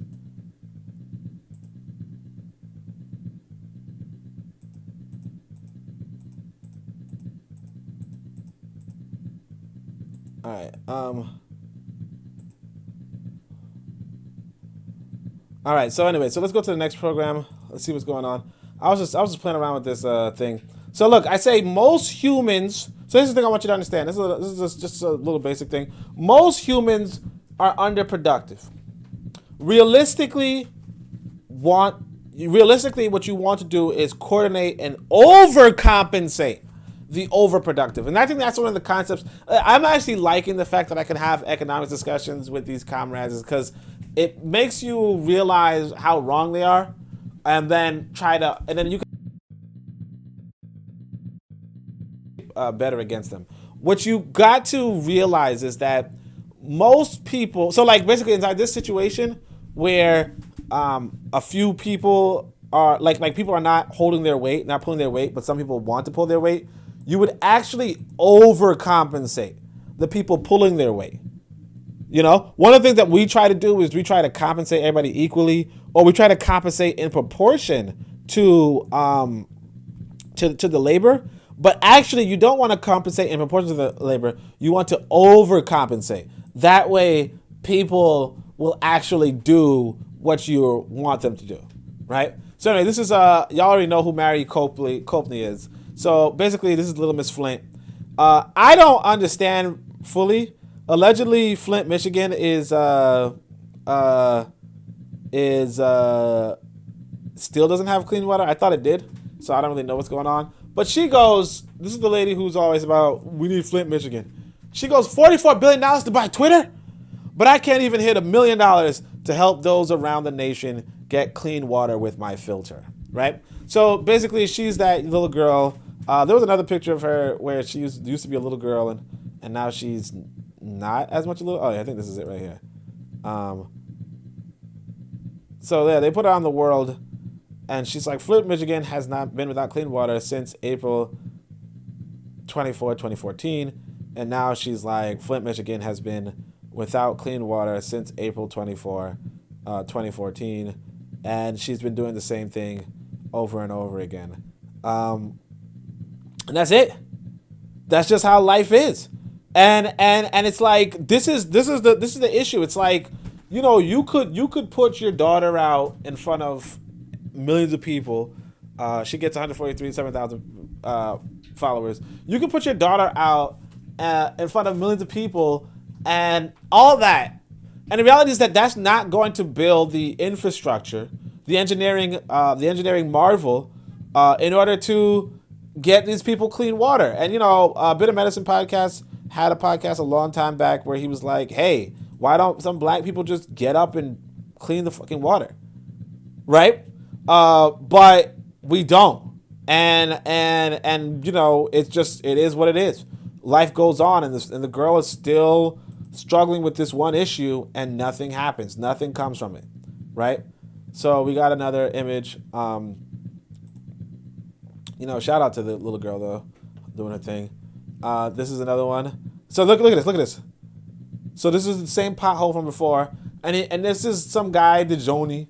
He goes, why African American taxpayers' money should go to Ukraine, and this country has not done anything about fixing the Flint water problem in Michigan, and this is Baltimore family, but we must give Ukraine $47 billion to continue to fight Russia, right? That's it. You know, now I can't tell why he has so many typos. It could be he's like, I don't know, not from America, but anyway, the voice of the new black media, philosophy, if Marcus Garvey, right? So he has 15,000 followers, so that's a lot. A lot of people that I know too. But yeah, that's it. Like this is life. This is life. Where it's like, this is what black people are doing. They're like, why are you sending our money to Ukraine? It's like, because it's not your money, stupid. It's not your money. You know what I mean? Like as soon as you gave it to this, like you are paying taxes to these people who don't give a shit about freaking Baltimore roads. So this is another video. This is some white boy put this up. He says, this country just pledged $33 billion to fuel the war across the world while its own streets look like this. This is how the streets of New York look. Of some, not New York, some country. Some state, some city. This is how people are really living. And it's like, you have to realize that let's say if you want to build a major city, because that's really what you want to do. You want to build a major city in Africa. You're going to have to deal with, this is the human reality. And yet this is how people decide to change it. Just talking. Just talking and saying, hey, so this guy is going to tell you, he's going to show you some, it's actually pretty interesting. He's like, housing is free in Cuba, Venezuela, and DRK, and these are the free houses. So this is one of those countries. You know, not bad. Shit, this is a free house? Shit, boy, that's a sizable free house. These are all sizable free houses, honestly. So somebody said this is Korea versus Korea. Okay, North Korea versus United States. So this is how people are living in the United States. And so these people, like, they kind of form a community, so they might not do crime with each other, or they might form little mini groups and do crime against other groups in their circle, or they might just do crime to people who are not from them, you know, because they can hide out among these people, so on and so forth. Of course, you know, the white capitalists, pro-capitalists are like, they look like a nice house to starve to death in. And, you know, this guy's like, you're missing the point. These are the freaking whites. You know, like, I don't even know how to say them. I like this. Yeah, y'all like how I just made it up on the spot? Anyway, let's see. This is the last part of Men at Play. But you kind of see the Men at Play. Oh, yeah. So this is another one. So this is some sister. So check this out. So this sucks. So she's now here's the issue. The first issue at first glance is that you're not going to understand what she says because her grammar sucks, you know? And the all cap locks doesn't help. And it kind of tells you she's also like a high schooler. So, you know, like, I don't know to what extent. Like, you already know the school's not even doing that well. Anyway. But she goes, there was a male at Renaissance High School who was not a student with a gun trying to harm a student. So, again. So so there was a person who wasn't a student who had a gun and he was trying to harm a student. And the principals locked themselves in the school and locked the kids outside during their powder puff game and told them to call their parents. I'm livid, right? So she says, Miss Sims held the door closed and locked them while the kids were running trying to get back in the building. Mr. Grady, the vice principal, told my sister directly to go outside and to call our parents. The students went in the school chat to tell the staff how they feel. And the administration has deleted their posts and restricted them from commenting, as well as canceling the police report of the trespasser last week. This was an ongoing occurrence of this person coming up to the school. So, with regard to the incident today, blah, blah, blah, blah, right? Here's the idea. So the idea is basically, and now here's the thing, here's the kicker. The staff was black. So you're at this black school, right? And I mean, again, like, it's not, and see, I thought it was a white school where it was like, because actually some people in the comments are like, let me guess, the teachers are white, right? And it's like, no, they're not white, they're black. And what it basically tells you is this, that, you know, you have to, like I said, you have to pass the competence test, you know? Because that kind of emergency behavior of, hey, let me put my life in front of all these freaking kids I don't even know, or all these kids I don't even really care about, right? Is like a discipline, a training thing that a lot of people don't go through, and a lot of people not necessarily are going to go through. I think there was another story I had that was coming back, because this is like, I think, America, right? And like I said, you know, like, everybody has an aesthetic, but you kind of wouldn't have guessed she was American. I guess the name is kind of an American name, but she's in Los Angeles or what have you, right? But here's the thing. It's like, you know, like, when I say the enemy's within, we have to realize that there's a competence gap between us and sometimes even between other people, but like, there's a big competence gap or a big competence hurdle that we're going to have to come across. We're going to have people who are capable of being principals, but who are incapable of handling situations, handling emergency situations. I told you guys this about this, you know, like I told you about the time that there was like a shooting near me, and I had to like navigate. Like, I navigated according to the circumstance, but then, you know, my son's mother, who I was with, did not. And that's just a reality that some people do not handle emergencies. So it's like, hey, there's an active shooter, get inside the building, lock the doors. But there's kids outside. Well, yeah, are we gonna let the shooter run inside too? You know? Now you should have drills in place where it's like, hey, if you're already outside, then stay the fuck outside. You know? Or if you're outside, then run to this sort of exit, what have you. But yeah, the lady held the door closed, and the kids were trying to get in. But, you know, it is what it is. You know, there's a large, you know, and this is like an old, like, this is like an old movie trope, you know, where it's like, when do we close the door? Do we close the door now, or do we let the people come in? Or do we close the door later and risk the enemy also coming in? You know? It's an old trope. It's an old ethical dilemma. It's an old question. You know, allegedly they failed. Allegedly they didn't fail. Who knows? But like, you have to realize that there's this competence gap. You know, because technically this is not a bad, like again, another thing with choices. Choices are not necessarily always good or always bad. They're just choices. You know, they chose to hold the door closed because these kids were outside playing a stupid game. But you know, it is what it is.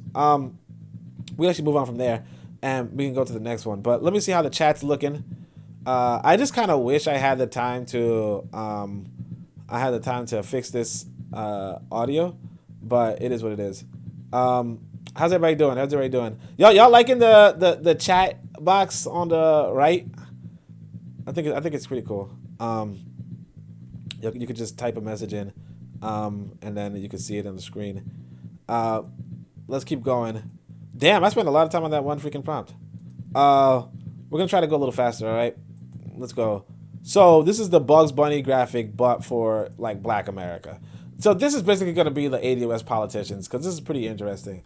And I might have this thing here, but like, check this out. So this is you know, I said this is the Bug Bunny graphic for Black America, because so take out Atlanta and Georgia. Well, that's weird. I mean, Alabama and Georgia too. Like, just cut them all off, right? But and by the way, I don't think Georgia and Atlanta are this, Alabama are this close, so it's probably like an inaccurate map. But anyway, so there's this. Elon Musk says, "I hope that even my worst critics remain on Twitter, because that is what free speech means." And then this lady, Laverne Spicer, she says, an African American owner of the largest social media company on earth. This is historic, right? Okay, so she later says she's joking, but here's the issue. Even if she's joking or if she's serious, here's the issue, okay? So we go forward, and let's look at this other thing. So Green Sweetleaf says, oh yeah, so he's mocking her. So I'm just like, so look, she says, Elon Musk buying Twitter, the 21st century version of Lincoln freeing the slaves, right? If y'all cannot tell that I'm mocking you liberals with this, then go back to school or wherever y'all congregate. If you can tell this is a joke, then you'll probably want to follow me and donate to my campaign at Laverne 2022. So I couldn't tell this was a joke. It's not funny, so I don't get how it would be a joke. But, you know, it is whatever. So somebody says, what's the joke? And so then this other person continues, says that she thinks she can win an election. Now, check this out. I want you to understand. So she's in Florida. She got 59,000 votes against the Democrat who had 218,000. She lost by 20%. I mean, she lost by, you know, a good 55%. But what happens is this. That's a good ass number. That's a good ass number. 59,000 people voted for her. Now, of course, one of the reasons why they voted for her was because she was on the Republican ticket. So basically that means that there's a political party out there that would put her forward. Not all things considered.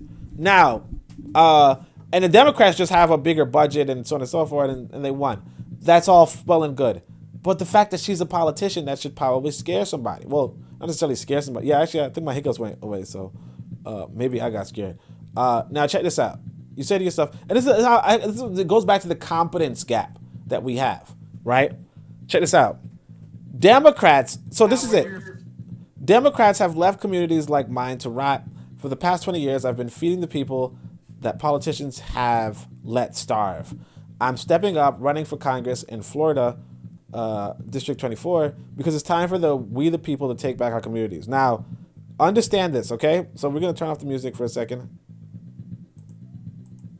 Ah, shoot, the thing froze. Blood clot. All right, so it's going to just turn off by itself. We're going to turn off the music, and then... For Mayor Trump, and you ain't black. If you have a problem figuring out whether you're for Mayor Trump and you ain't black. It don't have nothing to do with Trump. Ain't nobody got time for that.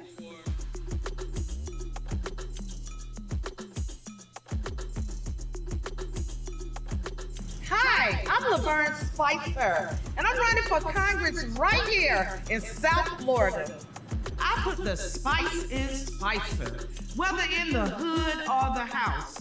America was founded on we the people being in charge of our own destinies, not big government.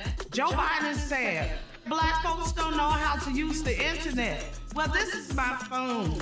It's connected to the internet. He should read my Twitter feed, and I got plenty to say about him. He even had the nerve to say that if Black people didn't vote for him, they weren't Black enough. I didn't vote for you, Joe Biden, last time I checked, and I'm still here as Black as I've ever been. Have a seat on that one. I worked my way up and out of poverty by becoming a proud, independent businesswoman, and I lifted my community up along the way. For the last 20 years, I've been feeding the people that the Democrats let starve. And we provide food for over 5,000 families a month. So we have become one of South Florida's largest food banks. We feed them real food and not broken promises. White, Black, straight, gay, Republicans or Democrats, it does not matter. If they need food, we do not turn anybody away. It's Laverne right here. She's an amazing woman. She looks out for the kids. She has kids' clothing. Like, you name it, this lady has done it for us.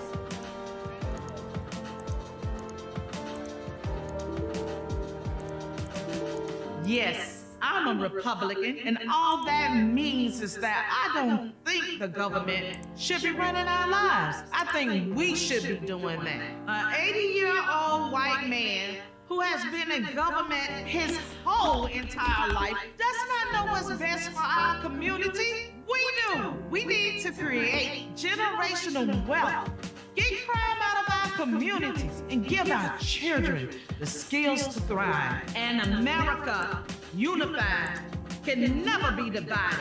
So we must come together to create a better future for all Americans. It's time we start voting for self-serving politicians who can't relate to us. I'm here to tell government, do not touch our guns, our children, and our God-given rights. Congress better get ready for a real woman who will tell it like it is and never stop fighting for the American people.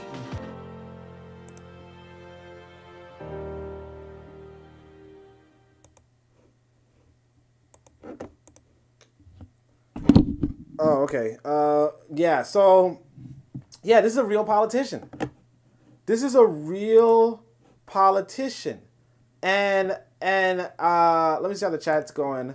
With that, you know, that strong accent from somewhere. I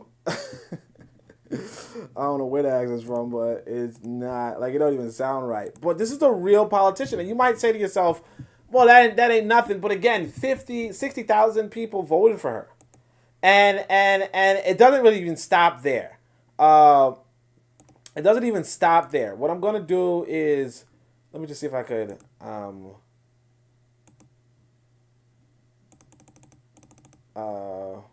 yeah, it doesn't even stop there. So what we're going to do is we're going to go to the next one for now. Wait, was I not showing the screen? Okay, yeah. So that's her. That's really a real politician. Now, you go to the next one. You say, okay, but Oni, that's just Laverne Spicer. That's like just as one person. And it's not right here. So somebody else, I don't know why I put this up here, but yeah. Somebody says, oh, so this is some idiot from South Africa, I guess. He goes, this idiot right here. He says, debate question, who has changed the world more between these two Africans, Elon Musk or Barack Obama? What does it mean to change the world? And of course, somebody says, is Elon Musk an African? And then he goes, is he not? Was he not born in Africa? And is he not a holder of a South African passport? And of course, you know, this is somebody I follow. They go, he's not. Yes, he was born. Yeah, but this is like, you know, whatever. So it's like on the one hand, you're like, hey, this lady's just trolling. And it's like on the other hand, it's like, no, there's real people. And I think I might have just included a lot of things here by mistake, but it is what it is. Let's see what this one is. Ogbeni Dipo says, Elon Musk was born in Pretoria, South Africa. So this is another continental African. I don't know what state, what country. Probably Nigeria. Yeah, this plus world NG probably means Nigeria. And this one, I let SNG. So a lot of NG, so it's probably Nigerian, right? Elon Musk was born in Pretoria, South Africa. That makes him an immigrant in the USA. He has done odd jobs at a farm, and at some point he was an intern. If he can achieve all these great things, then the rest of us can at least try, irrespective of our limitation. Now, somebody pointed out that Elon Musk's father was like, yo, at one point we had so much money. Here it says, Elon Musk's own father once said, we had so much money at times, we couldn't even close our safe. Both parents were accomplished and very wealthy, but it's okay. Just aspire to perspire. So again, it's not even that they were accomplished. It's like this people owned a diamond production, like a diamond mine or something. It's really like just not a, like it's just not a real thing. Let's see. This is Oni. So let's see what Oni is saying. By the way, if y'all don't know, I got a Twitter. You can check it out in the thing. So he says, someone lied to me and tell me black people don't have main character syndrome. Yeah. So Elon Musk, minds his business. He purchases Twitter and he goes, let's make Twitter maximum fun. Right? He's just a lunatic, I guess. 89 million people follow him. And then somebody says, you need black people for that. I think this might have been the white validation. I might have mixed up the white validation here. So this might be like a white validation thing, right? Either way, where it's like, but like eventually, I think I also mixed up the competency thing. So I probably should have made two different sets, but it is what it is. Let's just keep going through it. It says exactly. Oh yeah. So this is another one of those. So I said this white boy can just up and buy the platform y'all on. Then y'all discuss how y'all made it what it is. I don't know any other people who boast about not profiting from free labor more. And somebody said, Jay says, exactly why I feel embarrassed by this goofy shit. This is the type of pandering and empty symbolism we settle for. So he says, this world does not. So somebody tweeted out and then bought a billboard to show their tweet. But it says, this world does not move without black creativity. And the reality is that the world does not depend on black creativity. But essentially, that's what we're coming at. But here's the thing. So white people are having a laugh, right? So they say, hey, Floyd Mayweather makes world's richest man, Elon Musk, look broke with his prized possession, right? So this is Floyd Mayweather. So it's like, you can do something smart or you can do something dumb. And obviously Floyd Mayweather is dumb, but at the same time, what they're going to do is they're going to make a racial juxtaposition. They're going to say, this is how black people think. This is how white people think. Black people get a little bit of money and they get something flashy. White people get a lot of money and they buy institutions. So, they compare the two and they say, hey, look, Musk does have a rather intriguing personal watch. It is a Tag Carrera 1886 chronograph, 50th anniversary of John Glenn. We're in the first version in space. The watch is about $6,000 at the time of release. He's also wearing an Omega Squad, which is $4,600, right? Watches might be high for the cost of his watch might be high for a regular person, but Mayweather has a watch that is $18 million. Okay?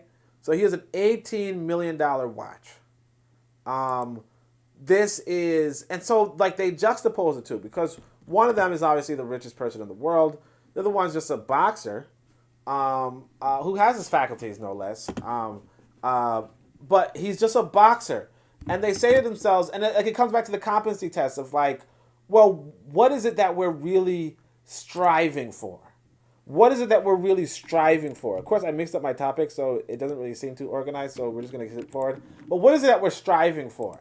What is it that we want? What are our goals as a people? And so you have Laverne Spicer, who honestly, it was cringe. She talked kind of slow. She was unappealing, all that kind of stuff. It was cringe, but, for what it's worth, like she's doing positive things in her community. And so it's possible she might win. She might be in Congress. She might be writing laws.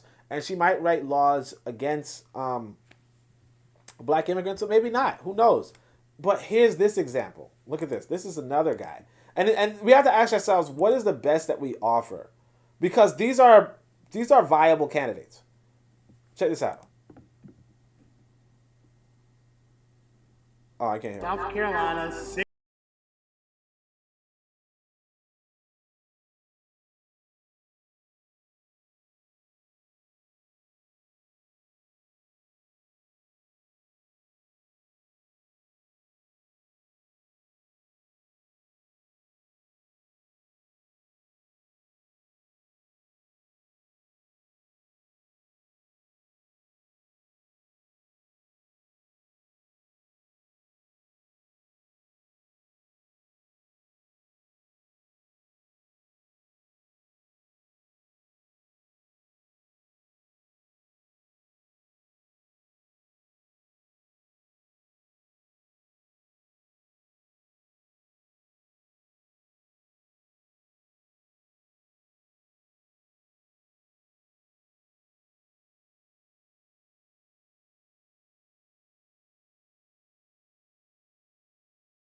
So why did I put this up? Because this is another politician. This is Marshall for Congress.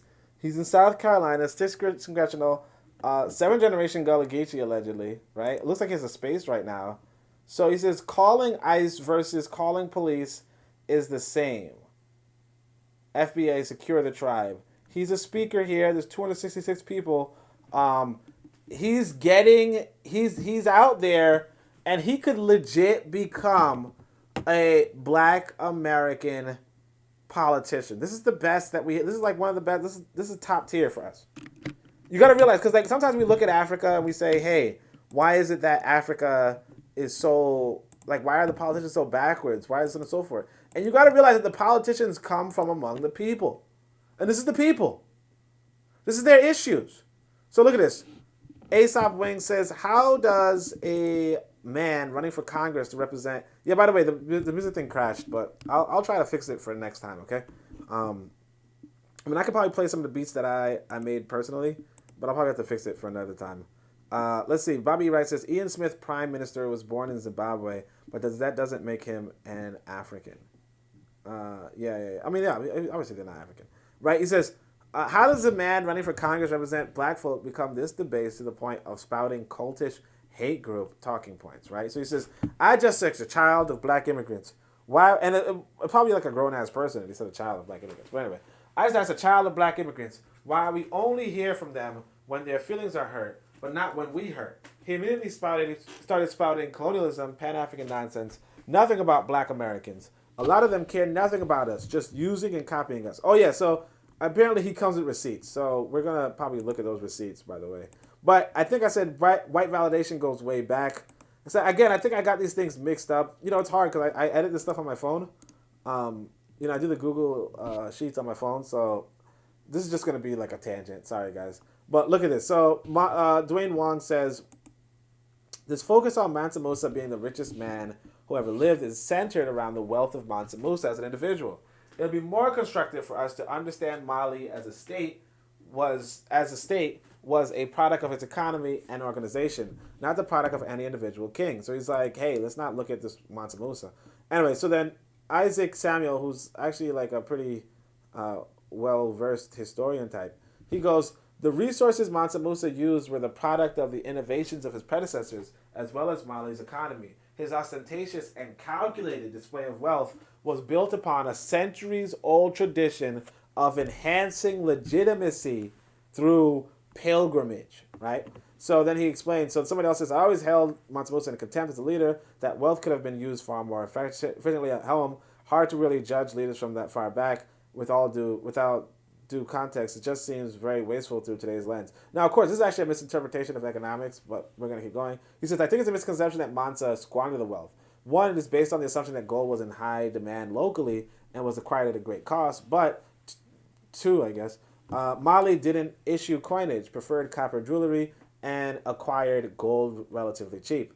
In Ghana, Mali, and Shanghai, gold mostly features in the export exchange to North Africa for horses, etc., and at times mentioned as a local currency in the form of gold dust, although this would only be used for large purchases. Smaller purchases used cowrie and textiles. So basically, he's kind of explaining to you something about some sort of folklore. But the point that I wanted to focus on was that, a centuries-old tradition of enhancing legitimacy through pilgrimage, i.e., they have to go to these white folk to be recognized as legitimate rulers. And I mean, it makes a little bit of sense, again, because again, the world does not operate on anything except for the social contract. The world operates on the social contract. Why is it that you get paid at the end of the workday? Is it because your work equates to pay? No, because somebody agreed to pay you. That's it. It's just a social contract. Your work doesn't translate into money. Your goal doesn't translate into money. What translates into money is the fact that there's a social contract. And people sometimes and the reality is that the social contract is like it's pointful but also pointless. I have to say that again. I can walk into an alley and somebody could just take my money off of me, right? It's not a part of my social contract. Social contracts are subjective. It's not a part of my social contract, but it's a part of the real world. The real world is not your imagination, not your series of contracts. It's just the real world. You form, you try to articulate a way to understand the world, but that's all it is. You just have an attempt at understanding the world, and you're satisfied with it, but it might not necessarily be the full picture. And that's another thing that and I think when I write another book, I might go into that. So this is why I talk about back to the lack of professionalism we have, right? So she goes, that's how driver called me to confirm ride this morning. And this is South Africa. Waited for 30 minutes only for me to call back to ask where he was, and his wife picked, he's Bafinma, right? So Bafinma means that he's bathing. So basically the guy confirmed the call for pickup, right? And the lady was patient, and then she got impatient and contacted him saying, hey, where are you? And his wife says, oh, he's taking a shower right now. And again, like I said, the social contract, the social expectations, they're not going to meet reality half the time. What a lot of people are envious of is not just the Western system, but the Asian system. In the Western system, for instance, you could sit down and wait for a bus, and that bus is going to come when it comes, especially late at night. It's going to come when it comes, right? You could look at the meter and tell, not have any idea. In Asia, they kind of built their society a little bit more efficiently. And so, just like Germany, they say Germany, the trains run on time. But in Asia, they built their societies more efficiently. And what they're going to do is say, hey, look, this is the 5:45. This is the 5:24. Like, these are the trains. This is when they come. This is when they show up at this station. This is when they leave that station. And there's no delay. There's a work ethic there that, a lot of people want. But then you're going to have to transport to our people and ask yourself, well, does that work ethic exist yet? And is that work ethic something that we want to achieve among our people? And to what extent and to what degree? Earlier I was hoping that we were going to vibe with this music, but that's another thing I was going to point out later, which is that, we vibe to music, but, unfortunately, this thing is, I thought I field tested it. I thought I learned how to do it, but then, So anyway, so he says, this guy, Marcel, he's like, I just asked a black immigrant, and I didn't comment on it because I didn't want to get blocked. This is a whole conversation between him and this other guy. And this is a man running for Congress. This is a man who could possibly get it to Congress. And if he does get it to Congress, actually, because he's just trying to be a congressperson, maybe he might not last that long, but it's possible he could last a very long time in Congress. Okay? Because I think their terms are like every 2 years, but people tend to vote for the same person over and over again because who cares about the Congress people, right? So this guy could be in Congress for 40, 50 years if he's successful now, right? And the thing is this, that there's nothing to stop him from being successful now.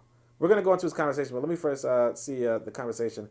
Bobby Wright is here. He says, Ian Smith was Prime Minister of Rhodesia, 1964 to 1979. I was referring to the Elon Musk as an African statement. Yeah, no, I figured that out. Let's keep going. Is there a delay though? I mean, because that was like a while back. Anyway, so let's see. Where are we at? I gotta figure out which window was I in. Okay, here it goes. So here's the receipts. Somebody says, "Hey, I've been thinking about." So this is Marcel. He contacts this other dude, and he's like, "Hey, I have something about which I have been thinking since we last spoke. Yo, what's going on, man? It sort of bothers me how black immigrants or their children get so upset when they perceive that black Americans are hostile to them. But those same black immigrants and their children never seem to have those strong feelings, the same strong feelings when they see the absolute hell and injustice that black Americans still have to fight." Now, again, this is somebody running for Congress. So they're going into Congress thinking black Americans are in this shitty position because of black immigrants, right? So he says, "Is it not selfish to only care about selfish? Is it not selfish to only care about black American anger when it's directed towards you, but to sit there and otherwise be okay with black American pain and do absolutely nothing to help them, even though black immigrants overall tend to be much wealthier?" Now, that's not even true. Okay. Where is this strong reaction to help us fight for what we are due? Why do we only hear from y'all when it's to tell us that your feelings are hurt? But other than that, you are relatively quiet about seeing us deep in poverty, land stolen, medical anti-blackness, and more. Just my thought, right? So that was yesterday. Now, here's the thing I want y'all to understand too. So on the Discord, somebody linked me 2 YouTube videos, right? She asked me to watch them. I might watch them. I'm gonna just show you guys what they are. She asked me to watch them. I might watch them. Let me see. Actually, I think I could have shared you guys this screen. I did click on this RDC World video. No, I'll just link the things to you guys. But basically, she wanted me to watch this stuff because she was like, black Americans aren't hopeless because they have like this real wealth. They have this real wealth coming in. Let me just cut to that really quickly. The reason why I'm cutting to it really quickly is because it's not really on my list of things to watch. So this is a video. It's called Inside. I don't know if you guys can see it. Inside the Negro Middle Class from 1968. So it's a whole 1 hour and 30-minute video. I'll probably watch it later. The other video she wanted me to watch was this one. It's called America's Black Upper Middle Class, Rich, Successful, and Empowered. I only saw like the first minute, and they were basically saying that 2%, like the largest millionaire population, or the second largest millionaire population in America, are black Americans. They're like 2% of the like the millionaires, maybe like 3% of the black population are millionaires. And so this is just a little bit of context while Marcel is cursing at this guy for not helping black Americans. As I say that black Americans, realistically speaking, have the largest millionaire population among black people. And I remember one of these black Americans was letting me know. He was like, how many wealthy black Americans are there in how many millionaire Jamaicans are there? Something like that. And I was like, that's actually a good question. I don't know how many millionaire Jamaicans there are.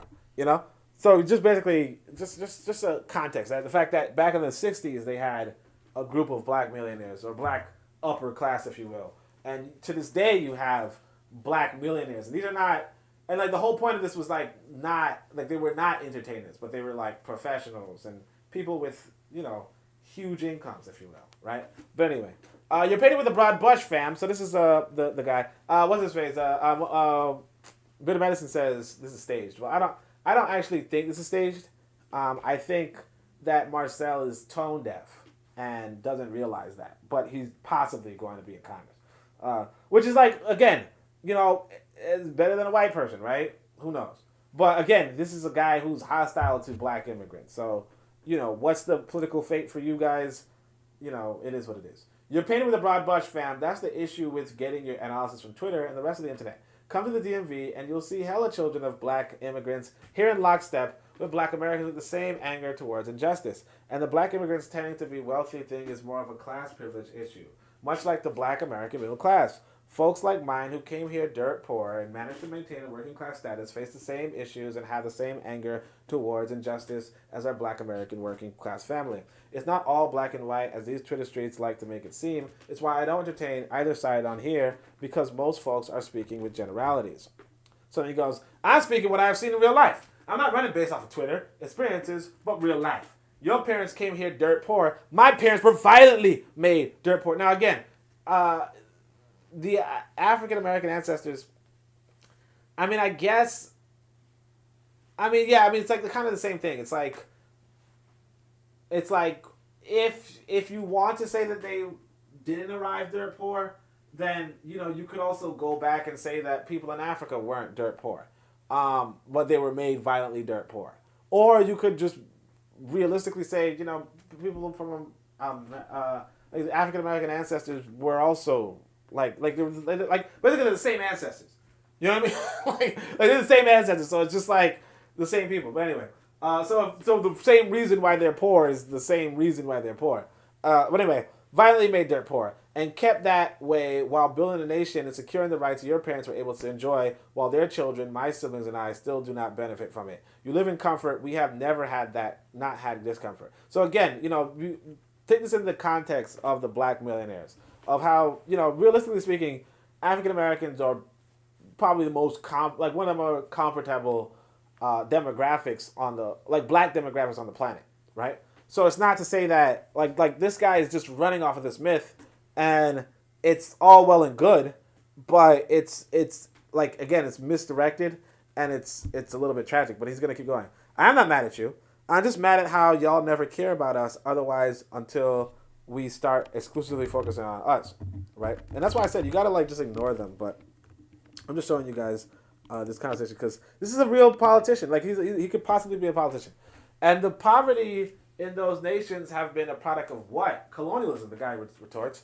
This is why folks need to expand their analysis of our diasporic situation. And again, my thoughts remain the same. Come to the DMV, and you'll see children of black immigrants in lockstep and black Americans angry at injustice. This shit affects all of us, regardless of national origins, because the cops, racist system, etc., do not care what type of blackness you claim. If you're black, that's enough for them. Better to fight the real enemy than squabble over petty differences, IMO. Right? And no one was even mad at focusing on black America as it pertains to reparations argument. Shit, even trying to delineate a specific American lineage is a fool's errands, but it ain't grounds to get upset with black Americans. It's when ADOS FBA started and continues spouting anti-black immigrant bullshit that's akin to U.S. imperialism and white supremacy talking points. So he says colonialism has nothing to do with black Americans, right? Now, again, it's not even true because black Americans participated in the colonialism and the colonial efforts of at least America, right? I mean, obviously, they participated in like everything America's doing. But anyway, he says, we went through colonialism, brutal chattel slavery, and then ongoing terrorism. Furthermore, we are speaking about here in the U.S., a nation built, protected by, sustained by black Americans. And your parents and many other black immigrants and their children, like you, live in comfort while we struggle every single day. Now, again, America was not exclusively built by black Americans, just FYI. We built Black Wall Street, several, being largely illiterate. And again, people who built Black Wall Street were not illiterate, or not largely illiterate, or, no. All right, but anyway, not a penny in our pockets and being terrorized day in and day out. We pulled, again, this is just a weird sob story. It's really weird. All right, we pulled ourselves out of the deepest hole that was not dug by us, but in which we were thrown again and again and again and again. Black immigrants come here and talk about how poor they were and how they worked themselves out. Well, there's only difference because of us. The difference every single time we worked ourselves out, something we should not have had to do, we were unjustly and violently forced back down. While y'all live in middle and upper class comfort, what about us? What do y'all do en masse for us, right? While y'all live in middle and... So he says, this conversation is over, bro. I'm bombing out. For you to act as though colonialism is a one-time act tells me that you've never studied Amy Césaire, Franz Fanon, Walter Rodney, Malcolm X, Du Bois, Amiri Baraka, and more. Slavery and the current-day terroristic threat from police and white supremacists are all functions of colonialism. If you can't see how colonialism affects the whole black diaspora, then why are we having we have no reason to continue this discussion, right? Again, he's a completely reasonable person. Then he goes, we are talking about the U.S. Domestic issues, not the global impact of colonialism. There are two different subjects. Focus on black Americans. This is the country black Americans built. This is what y'all do. Tell us to hell with us and say, what about me? It's exactly to what I be referring. No care about us. It's always about y'all. So he says, like I said, they not and we gonna always disagree, so let's not waste each other's time. I'll leave with this last thing. Black Americans such as Du Bois, Malcolm X, and Stokely Carmichael, as well as Huey Newton, Bobby Seale, etc., had something to say about colonialism's effect on black people in America. If you haven't gotten that from their work, then there's no much I can say to convince you otherwise. Peace. And the guy says, you are so selfishness. You are so selfishness. I'm talking about black Americans, and your immediate response is hell with you and about the diaspora and Africans while living in a nation built by and indebted to black Americans. It never fails. So selfish. Selfish and care nothing about black Americans besides using and copying us. Okay. So he's pretty unhinged, obviously. The guy blocks him legitimately. And that's the thing, you know, it's okay to block people. The guy blocks him legitimately because it's like, you're wasting my time at this point. And that's it. But the thing is this, that like I said, I guess he was in a space. He's 8,000 followers, 9,000 followers. He was speaking with 300 people earlier. Call ICE and call them more than twice, right? He can legitimately get a following of people. I call the police on white people arguing in a Target parking lot. So if you think I won't call ICE on a suspected illegal immigrant, you're crazy, right? So, this guy can become a politician for years. He can write laws for years. And this is the mentality that he's coming to this legal process with. You know, this is the mentality that he's coming into this legal process with. So anyway, I want to rejoin the chat, see what's going on. Nothing's going on. It looks like everybody left. But I say the music was the vibe, wasn't it? So we're gonna go back to we're gonna finish off this program because I know a lot of people actually catch the program later. So we're just gonna finish off the program and thing. This right here, I'm gonna try to go quick through these other things because they're interesting, but they're not necessarily all that interesting, right? Here's this one. It goes. Here's an image from 2007, right? This is a group of Nigerians, right? This is the complexion that they're living their lives with. This is a nice black complexion. And then here comes 2022, right? And you'll notice that most of the girls are remarkably lighter, right? And so what happens is, you know, a lot of people are also defending them saying, hey, you guys know, you probably can't see the comments on the side. So I'll say, you guys know puberty changes complexion, right? Everything isn't bleaching. And I don't know about you, but it's normal for snakes to shed their skin over time to reveal their true color. Well, I don't know if he's trying to call women snakes, but yeah, that's it. Like, and you know, some people say, well, you know, you can age out of your complexion. I'm here to mental gymnastics achieved by consciousness deny bleaching. You can age out of your complexion, but the thing is that the guy doesn't. So it's really like you could say it's the camera, you could say it's so on and so forth, but the guy doesn't get lighter. So it is an interesting issue, and this is just a reality about people again. So the reason why I titled this "Beauty is in the Eyes of the Market" is to let you know that a lot of people are responding to the social pressures around them, or the socioeconomic pressures around them. And so if white people are the most marketable people, right, then light people are the second most. And that's just what it is. But this beauty standard kind of mostly applies to women because for some reason men can be judged off talent more easily or more readily. Or men are judged off of talent more readily than women are, right? So nationalism centers around culture. So this is another one. I actually like this one.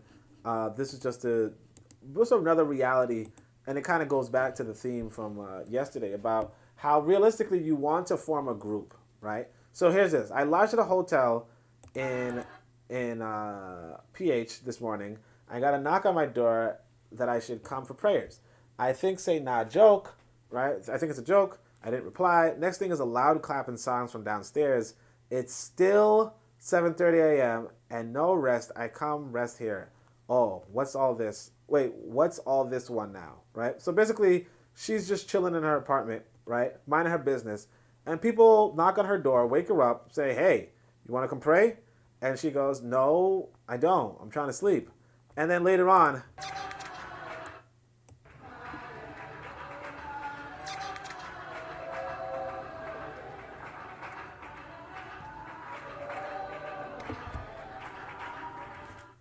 all right. So anyway, so this kind of goes back to white validation, but kind of like, and again, like it goes into the group mentality as well, you know. But you know, here you form a quote unquote tribe, a quote unquote community around a white belief system that aids in Western expansion. Okay, in a white belief system that aids in Western expansion, and that's really how a lot of us operate. Now, I wanted to include this video just to remind you that when we talk about nationalism, when we're building nations, we're talking about forming cities, forming communities, and having community norms and community so on and so forth. So to say that, y'all heard that beat earlier, where it's like, hey, I like this beat. I'm digging this beat, right?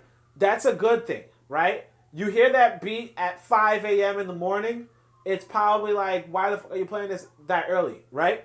But that's how communities work. You have communities and you have social norms, you have social contracts. Hey, don't knock on my door until 10 a.m. or don't do this, sort of so forth. And you realize that like these kind of things are happening. So I remember when I was in Africa, for instance, at some point I'm minding my business, right? And then I hear some kids outside of my door, okay? I hear some kids outside of my door, and I'm just like, oh, well, you know, I'm still in my American mentality, which is basically these kids are trying to get the jump on me, right? Or I hear a group of people outside my door. Well, at first I didn't know they were kids.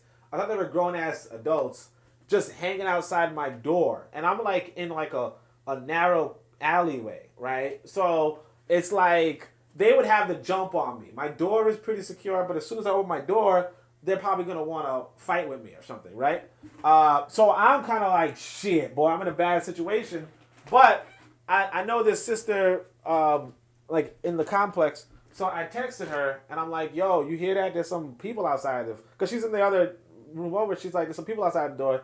You know, I'm probably going to go out there and, you know, kick their asses or something, right? I didn't say that, but, you know, that's, you know, that's pretty much my impression, right? She goes, oh, yeah, I know those boys. Because, like, suddenly you hear these people... like playing soccer or something. I think I actually opened the door to look, and I see just a bunch of kids outside my door, and I'm still like, I don't know why they're at my door. Because, see, I'll tell you why I was concerned. Well, not concerned, per se, but why I was, you know, like, I didn't understand it. Like, I never saw these kids before, one. Two, like, the area that my door was at was not really, like, it was like not really a playground. Not, like, it's kind of, like, out of the way, you know? Three, like, yeah, like I said, I don't know these kids, the areas, whatever, and they're like right in front of my door. Oh yeah, the third part was that, like, I was walking around Ghana, like, just throwing around money. You know what I mean? Like, I was kind of like, you know, being that guy. You know, like, hey, did you tell me, like, did you say hi to me? Here's some money. You know what I mean? Like, I was just giving out money. So, like, my impression when there are kids hanging out in front of my door, it's like, shit, I should have never just kept giving out money, right? Come to find out, one of the kids was the lady who I role's daughter. Son. It was her son. And so I was like, oh, okay, that makes a little more sense, right? So basically, they were playing in front of her door, but because she was like my neighbor, it was like they were playing in front of my door, right? But here's the thing. It's like, on other occasions, I would wake up to like chicken noises or something like that. The point being that you have sound ordinances, noise ordinances, all that kind of stuff that come along with forming communities, come along with forming a nation. And this is why, when we talk about like religion and that sort of stuff, when we talk about nation building, we're talking about what are going to be the noise ordinances, what are going to be the so on and so forth. Because my impression is this: if this was like, because essentially you could be in a community where they're going to sing and dance, through the night or through the day or what have you, and it's going to be some African spiritualism, and you're going to be like, yeah, that's cool, I don't really care, that's what they got to do, right? But then it's going to be this Wazungu shit, and you could be like, yeah, I don't care, that's what they're going to do, but you could also not be. And so realistically, I want y'all to understand that when we're talking about building communities, right, we're talking about how nationalism centers culture. And we're talking about having a cultural practice, right? As in, like, let's say, late night DJ sessions or early morning farming, right? And how the noise level is going to be modulated or regulated throughout the day, So that's another thing that we want to do. So I think this was actually my white validation thread, which is interesting. This one that says I can't show much. Let me see what the comments are like. Oh, you know what I did? I didn't put the live chat. So let me see if I can put live chat. Let's see. Oh yeah, see that? There's a lot more comments. Bumbleclot. So the chat book is good. The clan did the same. Oh, there's not a lot more comments. I'm just tripping. I thought there were more comments. All right. So it says the chat book is good. Yeah, it's good. Ian Smith, stage. So it's 2 different pics. It's fake. So Kofi says it's 2 different pics. It's fake. We hear, I don't know, what are 2 different fake pics? You mean like the guy didn't even have a conversation? That's weird. What? But the other guy seemed pretty reasonable, so I don't know. But he says, Mr. Untouchable says, you would think that no Caribbean people lives in his constituency. He's trying to peddle Black American. So, by the way, peace, Mr. Untouchable. Says, you would think that no Caribbeans live in his constituency. He's trying to peddle Black American nativism to win office. But I guess if white American nativism worked for Trump, he is trying it. Yeah, he might as well. Let me see. How does the text look on the screen? Because it's like, maybe a little harder to see. I'll probably have to try to fix that up. Kofi says, a girl from the younger photo said it's a different group of people. Oh, 2 different pictures. Oh, just different people. Okay, I see. Okay. Oh, I see. So you don't think she's been bleaching? Okay, I got you. Bobby Wright says, oh, see what I'm saying? They're Black people. That's what I'm saying. That's another thing. Like, when we talk about culture, because see, you could lie for laughs, or you could lie to shame other people, and it's like, it's perfectly fine. It depends on what the culture is. Do you have a culture that doesn't like that kind of deception? Or do you have a culture that likes deception? Now remember that when we talk about the Abrahamic religions, they are religious groups that like deception. They are a religious group that likes deception. They say they don't like deception. But like a lot of the Old Testament in particular is how to deceive people, how to win other people, how to imperialize. Like it's like an imperialism blueprint. Or like hey, you have false gods and we hate you. It's like how to hate people. How to hate Black people really, but how to hate people or how to hate African people. It's kind of like what those Abrahamic religions are about. A girl from the yoga photo. So he says, Bobby Wright says, I have the documentary about the Black middle class from 1968. What do you mean you have it? Did you watch it? What do you think about it? Is it or did you mean I hate it? Like, what do you think? It's worth watching? Because I tell you, I don't really want to watch that shit. Bit of Medicine says, tricking off paper. Tricking off paper. What's tricking off paper? I don't know what tricking off paper is. But Bobby Wright says, African people in America will benefit absolutely nothing from this Black nativism. I feel like there's a big delay. I feel like there's a huge delay because... Oh, maybe Bobby Wright's watching this thing from like he's watching an older video or something. Sorry, he's like not watching it live. Like he's probably like delayed, and so that's why he's making his comments. Mr. Tumblr says Oni was a Brinks truck for the ladies in Ghana. They was looking at him like Father Christmas. I was actually mostly just like like helping out the youth with, you know, whatever. So like I remember like not young, but like yeah, I mean like I was mostly like trying to help out the young people, you know. That's why I was like, you know, when you have people outside your door, you're like, shit, you know, because they might feel left out. Cause I remember one guy, like I was like I remember one kid, I was like, he was like, hey, I'll pay for anything. Like he's like, I'll buy. Like actually, a lot of people, like a lot of the, like one of these kids was kind of weird, low key. Like he was like stalking me. It was weird, you know. Found out where I lived and everything, all because I like paid him to like walk me to a stand where I could get kente. You know, I paid him, like I gave him some money, and then he's just suddenly like stalked me, like showed up the next day, you know, all that kind of stuff. It was really creepy, you know, because it's like, you know, like I just want to give money, but I'm not like legit trying to get robbed. Anyway, so look, I can't show much of this, but this is how we look saying our music is the best. So there's actually a conversation on Discord where this dude is like, Black Americans influence music all over the world and we're the best at music, and blah, blah, blah, blah, right? And so this is how we look, right? This is not even a Black American. This is a South African. So look, so this is a South African lady. She goes, this guy was overwhelmed by Siaka. By the time she started scatting, he was finished, right? So you can just skip through. All right, we're actually going to turn off the audio. Well, let's just hear the audio a little bit.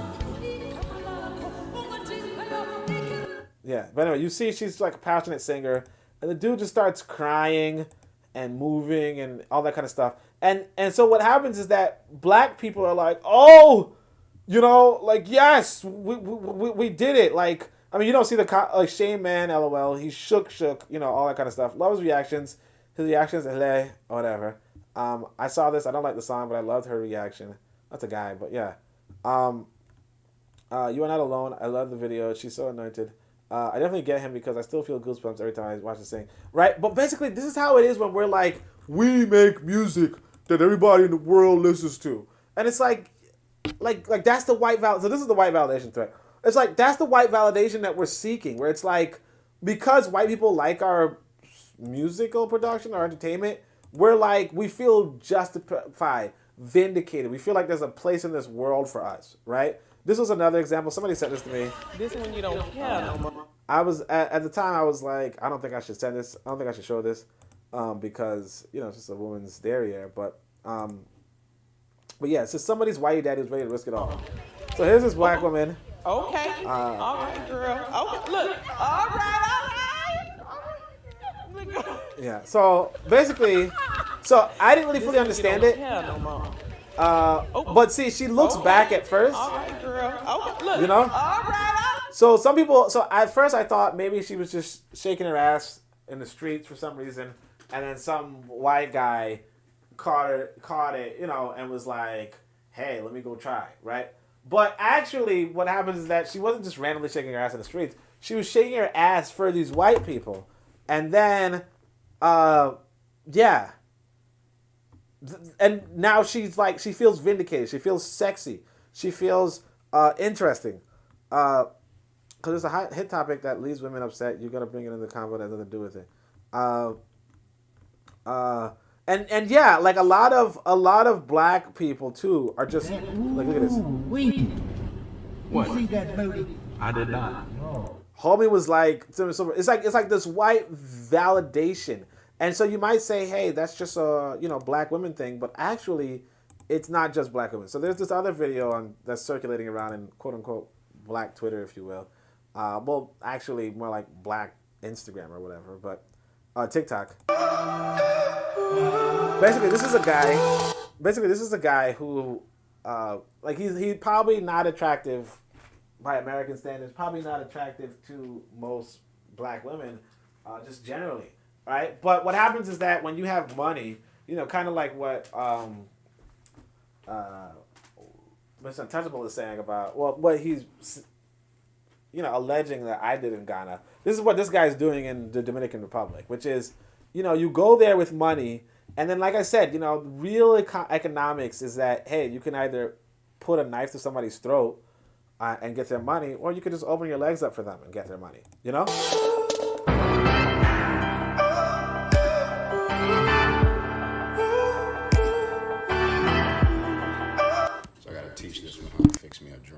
I'm saying? You know, got that Hennessy pure white pouring. Oh, you do video? I think it's a picture. Sorry. Salud, baby. Salud.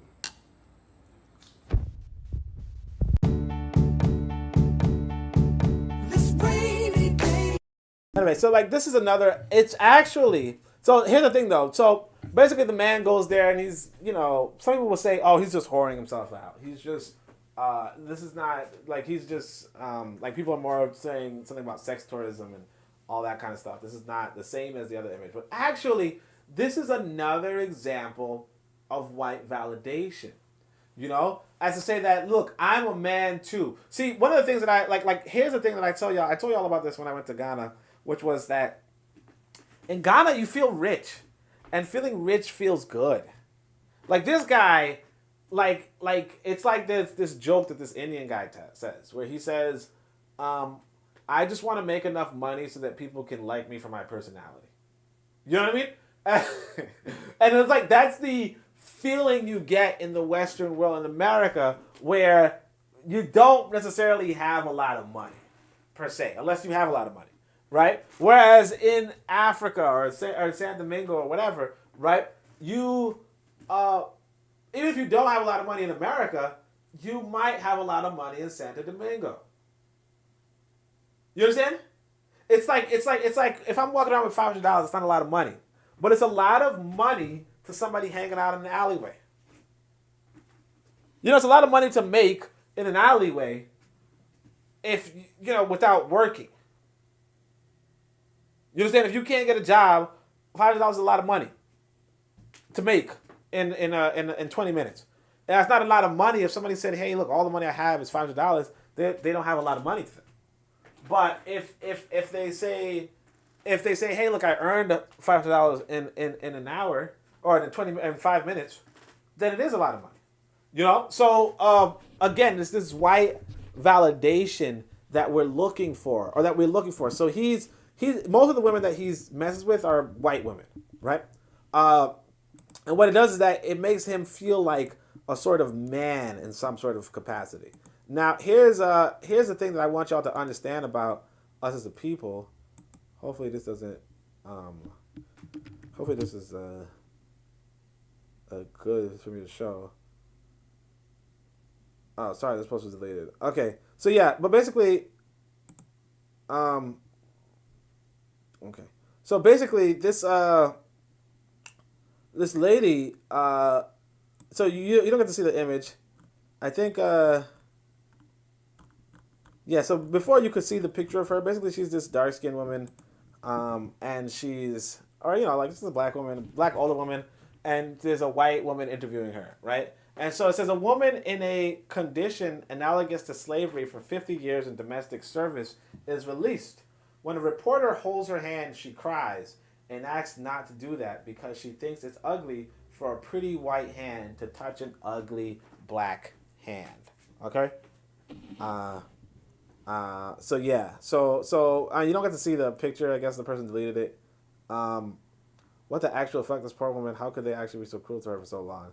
So somebody else sent the link to me. There was also another link to the story, but I didn't, like it was another language, so I didn't really mess with it. I think it's like one of those Latin American countries, but yeah, I'm actually surprised this is in the white validation section, but oh yeah, sorry, white validation probably has to do with either this woman, I don't know what it was, but basically, I just wanted to share with you guys that realistically speaking, you know, and the thing is just that this slavery thing that's going on is going on in this world. And again, like I said, to somebody like that, to somebody who's enslaved, you know, even touching their hand is a lot. You know, never mind $500. Touching their hand is a lot. You know, these women who are sleeping with this guy, you know, you could pay them $40 or even $20, and you might be like, hey, you know, like the reality is this, that a lot of women are of the opinion that, hey, if I have sex for free, having sex for $20 is not that bad. And then what happens is that $20 in St. Domingo is a lot more money than $20 in America, you know? So, you know, if you say, hey, I'm going to sleep with this lady, I'm going to bring her out, you know, I'm going to bring this lady out, bring her to the club, get her some drinks, and then go back and sleep with her. From her perspective, she's, you know, she gets to get a free meal. She gets free drinks. She gets to enjoy music. She gets to enjoy a nice dress. And then she has to have sex, and she gets money for it. You know? And this money that she gets is all money she gets without working. You know? But I don't actually remember why I brought up that lady, so I'm not even going to continue with that. So we skip to the Manginas. No Manginas this week. Skip to the Alphabet Squad. No Alphabet Squad this week. We go to the Comrades. I actually just included these Comrades. This Comrade, the second one is pretty good. So I'm going to go into that. Let me just look at the comments, though, see what's going on. Bit of Medicine says, she was paid, LOL. LOL, tricking off paper. Feeling Rick's feels good. Put that on a shirt. Feeling Rick feels good. Bit of Medicine, I'm confused right now, man. She was tricking. I'm confused. Who was tricking? But feeling Rick feels good? What does feeling Rick feels good mean? What does that mean? All right. So Mr. Untouchable says, what's the difference between him spending $50 on a Hispanic lady in the DR or a black NBA player spending millions for a white woman in America? The only difference is the price of the whore. Okay. Yeah. What's the difference? The difference. Yeah. I mean, that's what I'm saying. Like, but again, it's the white validation that we're seeking. That's what it really is. Like, so I think that with regard to that lady, the lady who was enslaved, it's like touching this white person was an honor. Like, you could actually see when they're hugging, because the white lady hugs her, and she's just like honored. She's just, oh my gosh, thank you. You know, like, how could you hug me? It's so good. It's weird, but you know, that's the way that we're thing. Oh, feeling rich feels good. Okay, yeah, I'm like, it's about talking about Rick and Morty or something. Are you talking about some cartoon or some shit? Like, feeling Rick feels good. Yeah, feeling rich feels good is it's the reality though. I mean, like I tell you, man. Like I tell you, when you're in America, man, you want to go to actually, I tell you, I was at the airport. I had a roll of 20s, and the airport lady was like, in Ghana, she was like, "Can I get one? I'd like it so much, right?" In fact, there was like this one airport guy. Like I gave him $20 or maybe $40 or something, because I didn't know the currency rate at the time. And he was just so ecstatic, like got my phone number, was like, let's hang out again, let's so and so. Like, I'm trying to tell you that, like, and of course, I do that without any sex, obviously. So he's just like, yay. But like, he's so ecstatic, moved. You know, the reality is that some people don't put such a premium on sex.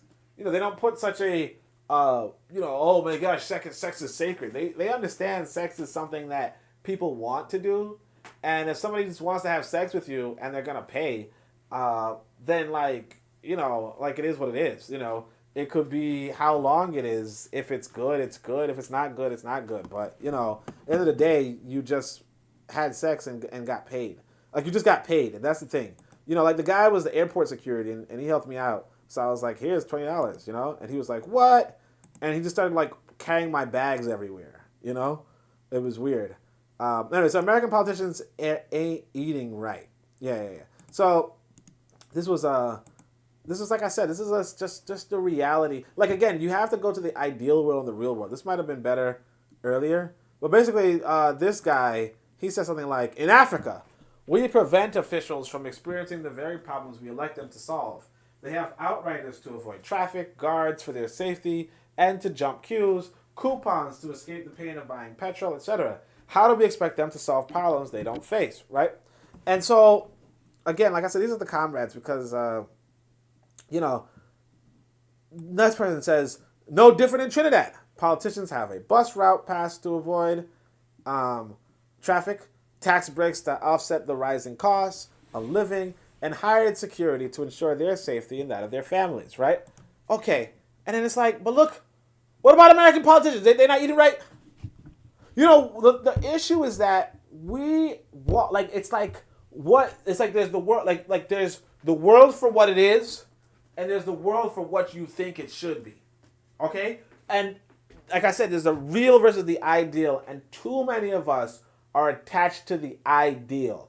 Too many of us are attached to this narrative that the world should be a certain way. The world should have politicians who are broke, in a sense. But then the reality is, so we complain. Well, this first person is probably complaining about Nigeria or something, right?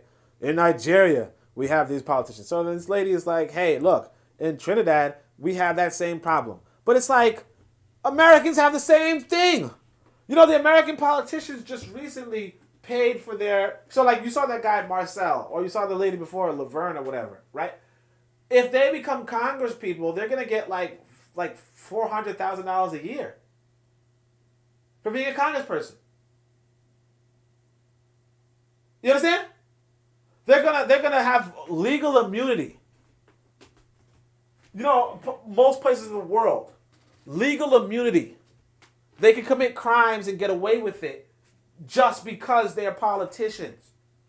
They're gonna have a lot of private security, a lot of private, like they're gonna have all that shit. So it's like, you know, you can't complain about Africa for something that just makes that, and it's like, you could be like, well, that shouldn't be the case. Or you could say, well, Thomas Sankara didn't have that. Or you could say, not Castro, but the other guy, Che Guevara didn't have that. You could say that Che Guevara was killed, Sankara was killed, and within a few years of their popularity. That's just the reality.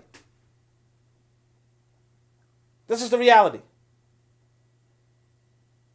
Like there's a real world and there's an ideal world.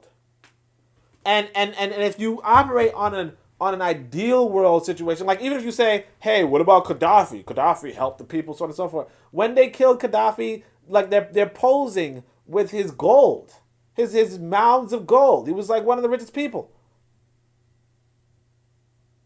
You could pretend, but you know that is what it is. What it is, right? And then we're gonna go to the next one. And actually, we're almost finished. So, don't burn my store is anti-black. So basically, I don't side with Asian people. You guys know this, but it's actually a pretty interesting conversation here. So basically, this Asian girl says, a rant in reflection on the 30th anniversary of the 1992 Los Angeles riots. Some are now calling them the uprisings, which is a historical revisionist bullshit that implies the devastation of the Korean American community was justified, which no the fuck it was not. And this was a thread, right? So basically, these are some Koreans who are just watching as their businesses that they built up, largely in black areas, are being burned, so on and so forth, right? Okay, so essentially it's a homophobe quote, homophobe transphobe. So anyway, so this guy does a response, and he's the freaking enemy within. He's the comrade, and he goes, "This is so anti-black. The riots were jointly a response to the anti-blackness from the Korean community and from the local police. They are aptly termed an uprising because not only were they redistribution of looted goods, so redistribution of looted goods. Can you imagine that? Anyway, but local gangs attempted to forge political unity. This is the argument that local gangs, so on and so forth. There was heavy involvement from radicals as well as average community members too, in a way that contributed to the political development of many who were on the ground at the time. This is comparable to the Red Hot Summer from the decades. Blah, blah, blah. So you guys should definitely could read this. So I would mention Latasha Harlins is an interesting thing, but they say there was also immense economic oppression that contributed to the needs of the uprising alongside police violence and anti-blackness from non-black Koreans. This is similar to what happened led to Ferguson, so on and so forth. To disrespect the history of the Los Angeles is to disrespect the memories and lives of young Latasha Harlins, of Rodney King, and the countless others taken by the state, so on and so forth, right? Then they say non-black Asians in the U.S. have a history. Now he says non-black Asians. Like, what? Anyway. Non-black Asians in the U.S. have a history of aiding propaganda by leaning into the inherently Orientalist myth of a model minority that actually harms Asians so as to paint black resistance to empire as just rooted in the hatred for the Asians in the U.S. Now here's the thing. Now, you look at what this lady is saying, right? This woman, or whatever you want to call her. But it's pretty interesting. She says, late in 2020, look at this. I was on a video call with Korean diaspora organizers. We had folks from No.do joined to talk about solidarity with the BLM move protest. I remember very clearly the smug words of one young woman. If your business burned down, just know that it was justified rage. So just imagine this. You want to form a coalition, and you're saying to people, hey, if we destroy your business, if we destroy your house in this attempt, right, just know that we're justified, right? So he says the wanton violence. So they destroy your house and take all your stuff. So let's say, I'm living in this house right now. Allegedly, people don't really steal books, but I have a lot of books. So allegedly, people don't really steal books. Or let's say I have a TV and I have a Switch and all that stuff, right? A TV, a computer, a switch, whatever. Let's say there's a protest outside, right? And I'm like, hey, I'm in solidarity with you guys. And then late at night, they break into my house. The protesters break into my house. Take my TV, take my switch, take my thing. And later on, it's like, yeah, I was justified. We were justified. We were protesting something.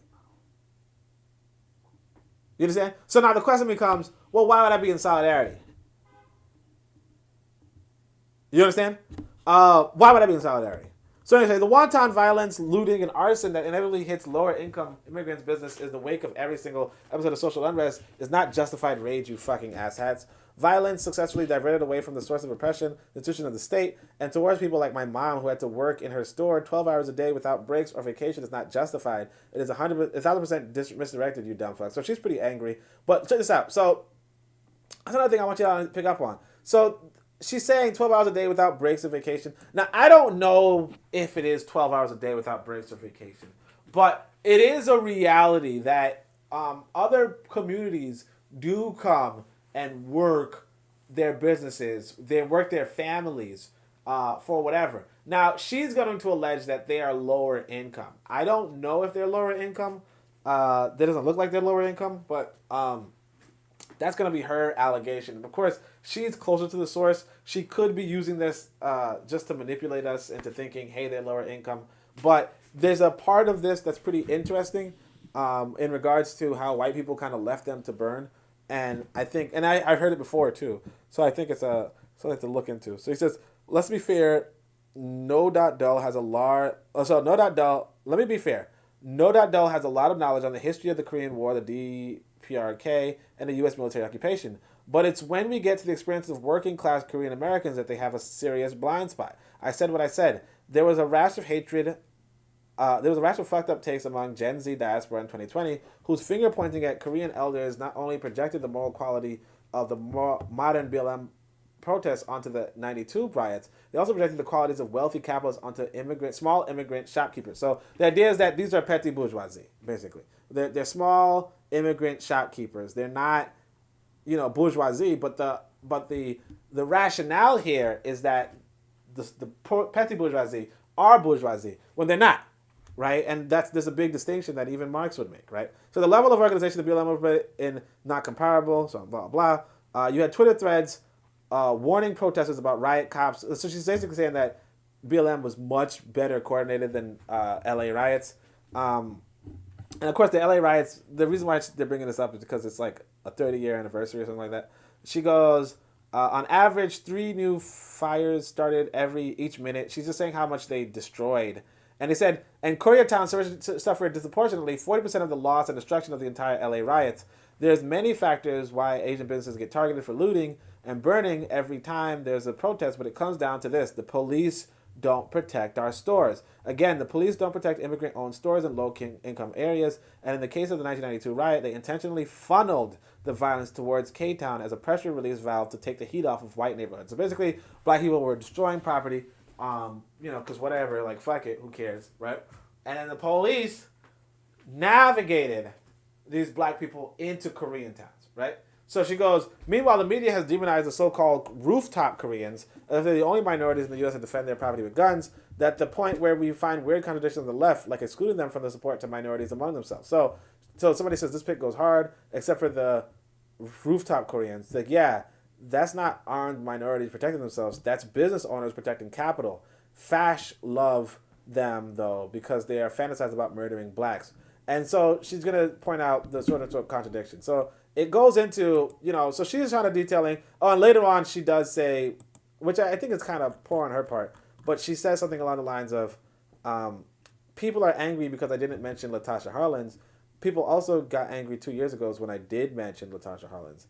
Anyway, so I guess she did mention Latasha Harlins. So Latasha Harlins, I think, was killed by a Korean person. So that's a lot of people's justification for destroying 40%, or like destroying quite a bit of Koreatown, which is, it is what it is, right? This is the rooftop Korean. He says, they did not kill any black people. Their goal was defense, not killing. And statistics show that the rooftop Koreans should symbolize community defense in the face of police abandoning you, but instead has been co-opted by the anti-black pro-Second Amendment, alt-right.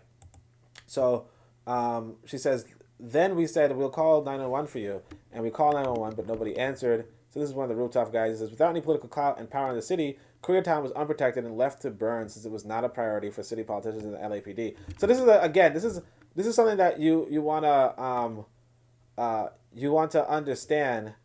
I don't know what this third picture is. Why I point this out, it goes back to the pothole from earlier, where it's like, realistically speaking, the politicians and the LAPD and the politicians in line with the police and just in general have their own priorities. It's like that politicians that we showed earlier of the ADOS, where they have their own priorities. Particularly the man, he is going to try to benefit black, Americans, but try to also take from black immigrants or something, or not really give any programs to the black immigrants, so on and so forth. Whereas, and maybe the lady might not be as bad as him, but she's just kind of a joke herself. But this is the reality of the world, where it's like politicians have priorities, and their priorities are not going to be low income areas. They're not going to be Koreatown. They're not going to be Koreans. And if they're not going to be Koreans who are, generally speaking, quote unquote, if you will, to borrow from the comrade, model minorities, if they're not going to go for the Koreans, why would they go for you?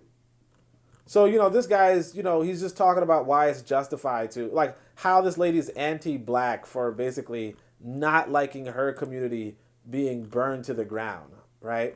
And so a lot of people are going to jump into this this narrative too. So after her thread, you kind of see people, well, this ought to wrap this anti-black rant up nicely.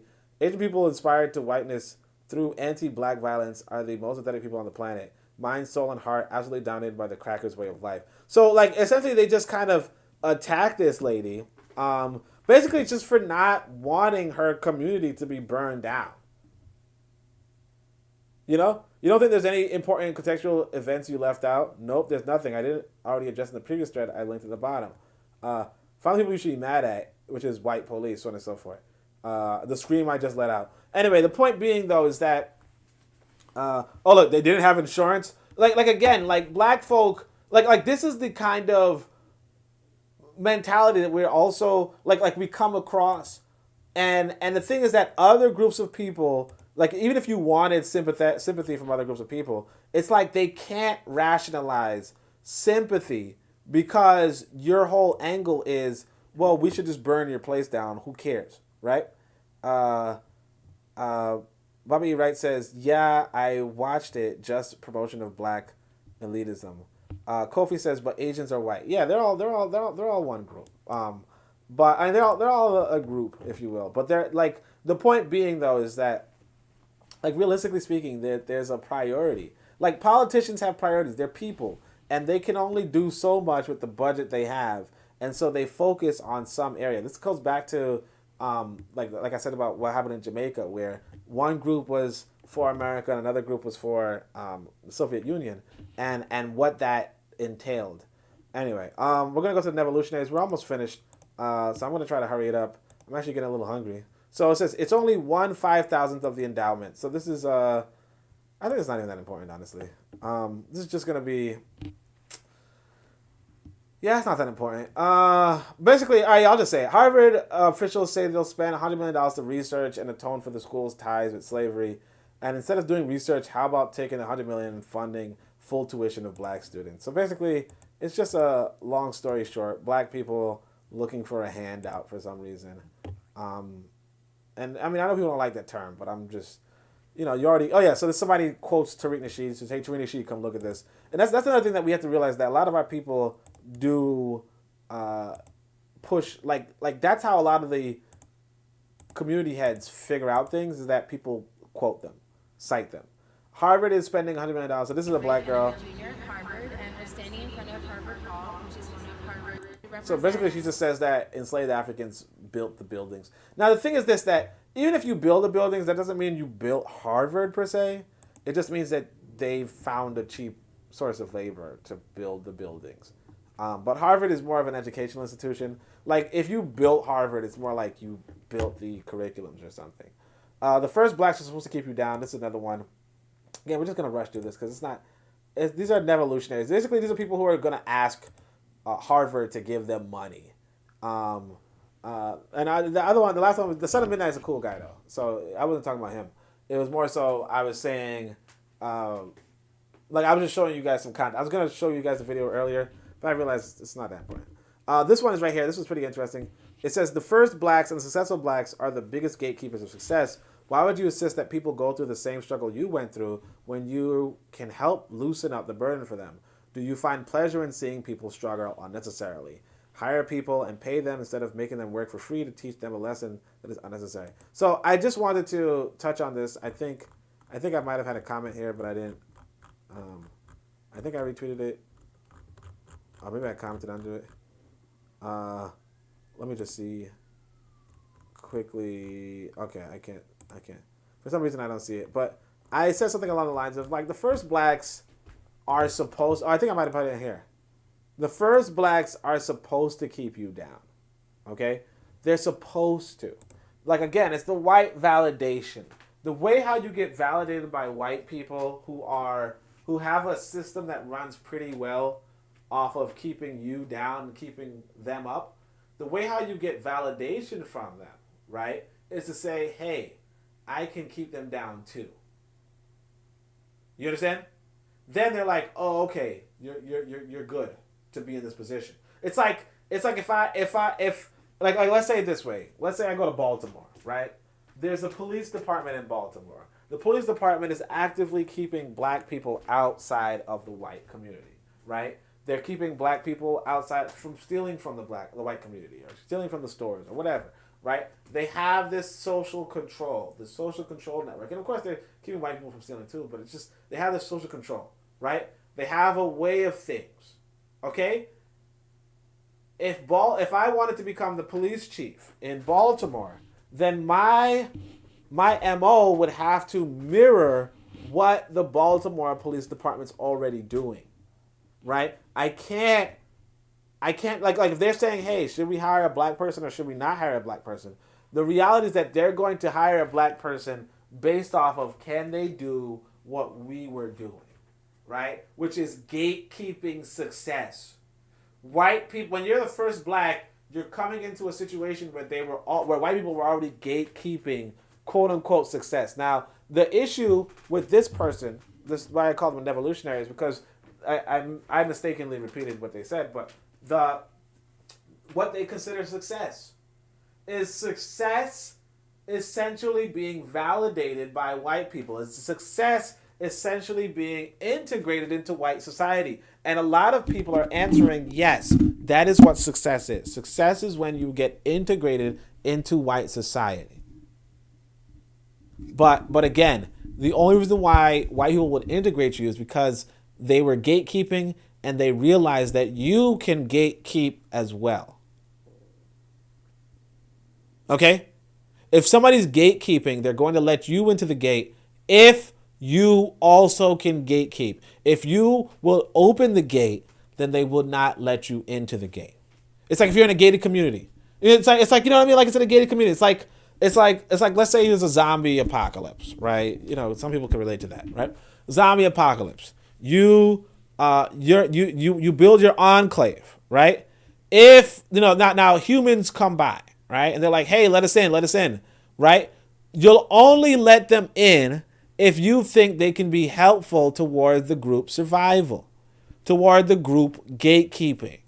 If you think that they would leave the gate open, you think that they will steal resources or whatever, if you think they're not going to contribute to the zombie mission, right, in the way that you have been doing that led to quote unquote your success in this zombie apocalypse, then you're not going to let them in. You understand? I mean, exception to children, obviously, but you're not going to let them in. And that's really what it comes down to. It's like the first blacks are supposed to gatekeep. And so I just wanted to give you guys that. I thought that was a nice little thing. And the last one, of course, this is the Pan-Africanists. none other than Umar Johnson. This is a cease and desist order. Shout out to Bitter Medicine for showing this. He also spoke about it yesterday on the Shoot the Breeze. So if you guys want to hear more about it, just go into the Shoot the Breeze. But this is it. It says, we're talking about grifters last night. And so he was referencing the Shoot the Breeze from last week. And it goes, America says, the important is what state it is. So he has this registered in Delaware or whatever. But the Commonwealth of Pennsylvania, the Department of State, the Bureau of Corporations and Charitable Organizations says that hereby orders Frederick Douglass and Marcus Garvey RBG Leadership Academy to immediately cease and desist from soliciting contributions on behalf of or as a charitable organization or conducting any services of a professional fundraising council or professional solicitor in Pennsylvania until such time as it provides the Department of State information and duly registers or provides. Basically, this is what I was telling you guys before about. Oh yeah, and otherwise he might face fines of $1,000 per violation, right? What I was telling you before is that you're not going to get stuff done in America. You understand? Because here you have this independent black school allegedly registered in Delaware or located in Delaware, right? You have this independent black school, and these white people could just say, hey, you know what, cease and desist. You can't operate this thing until you provide us some more paperwork. I don't give a shit. We don't give a shit. And we're going to charge you $1,000. And look, we're going to take those fucking $1,000. You could say, you don't want us to charge you. We're going to take those fucking $1,000. We're going to do it. $100 a day. We're going to do it. We don't give a shit. And you can't do anything about it. Like you don't want to be in a country. You don't want to be in a position where the political system is your opposition. You don't want to be in a political situation. And by opposition, I don't necessarily mean the opposing political party, although that's a thing too, right? But you don't want to be in a situation where, hey, look, I just want to build a school. Just want to get some money to build a school. And then somebody says, and then the states say, hey, you know what? No, you're not collecting any damn money. And if you try that, we're going to fucking take it from you. So this is Pan-Africanist, like I said. But it is what it is. Like that's just the life that we chose to be in. And of course, like I said, every community is a system of laws and so on and so forth. And there's a question of, well, did he follow the laws? Did he not follow the laws? Like, it doesn't even matter, because they can change the laws whenever they want. Because that's what freaking being the lawmakers means. It means there are no laws. It means there are no laws except for the power of the group in power. And that's really what it comes down to. But anyway, I'm going to, I think that's actually the whole podcast. Asians are white. Bitter Medicine Podcast says snitches and playing the game. Yeah, of course. I'm going to go back to learning how to do music. Hopefully I can do it next week. I think you guys probably enjoyed it a little bit. I mean, it was the bass. I didn't like the bass really personally. But, it is what it is, right? Other than that, though, I appreciate everybody for joining, everybody tuning in. I'm going to probably get some lunch or something. Going to learn how to do some more music. And that's another thing, too, we got to think about when we talk about economics, is that people have to learn the skills that they're trying to exercise, all that kind of stuff. There's a lot of videos I'm watching, hours at a time. Can't really, while people might be enjoying documentaries, which is another good thing, or people might be enjoying video games, which is another good thing. But whatever it is you're doing, remember that somebody is studying. And so you should also study. So if you guys can see, you could also support the channel. Afrojam's here. Peace to Afrojam. You can also support the channel. You could follow me on Twitter. You can join the Discord. You can... Oh, okay. The thing was cut off. I didn't even notice. You can join the Discord. You can get the books if you don't already have the books. And Kofi says the bass was good to him, so that's pretty good. I didn't know. But anyway, let me just say shout out to everybody. Oh, I can't even shout out to everybody because like some of the earlier chats are not here. But Real Black Gentleman was here. Tikum was here. Lero was here. Let's see. Kofi was here. Bobby Wright was here. Bitter Medicine Podcast, of course, was here. Mr. Untouchable of course, and Afro Jam. So that's all good. Thank everybody for joining. And of course, Shami Hotep, Anku, Jas, Neb, Amen, Ma'at, Dua, Netcher.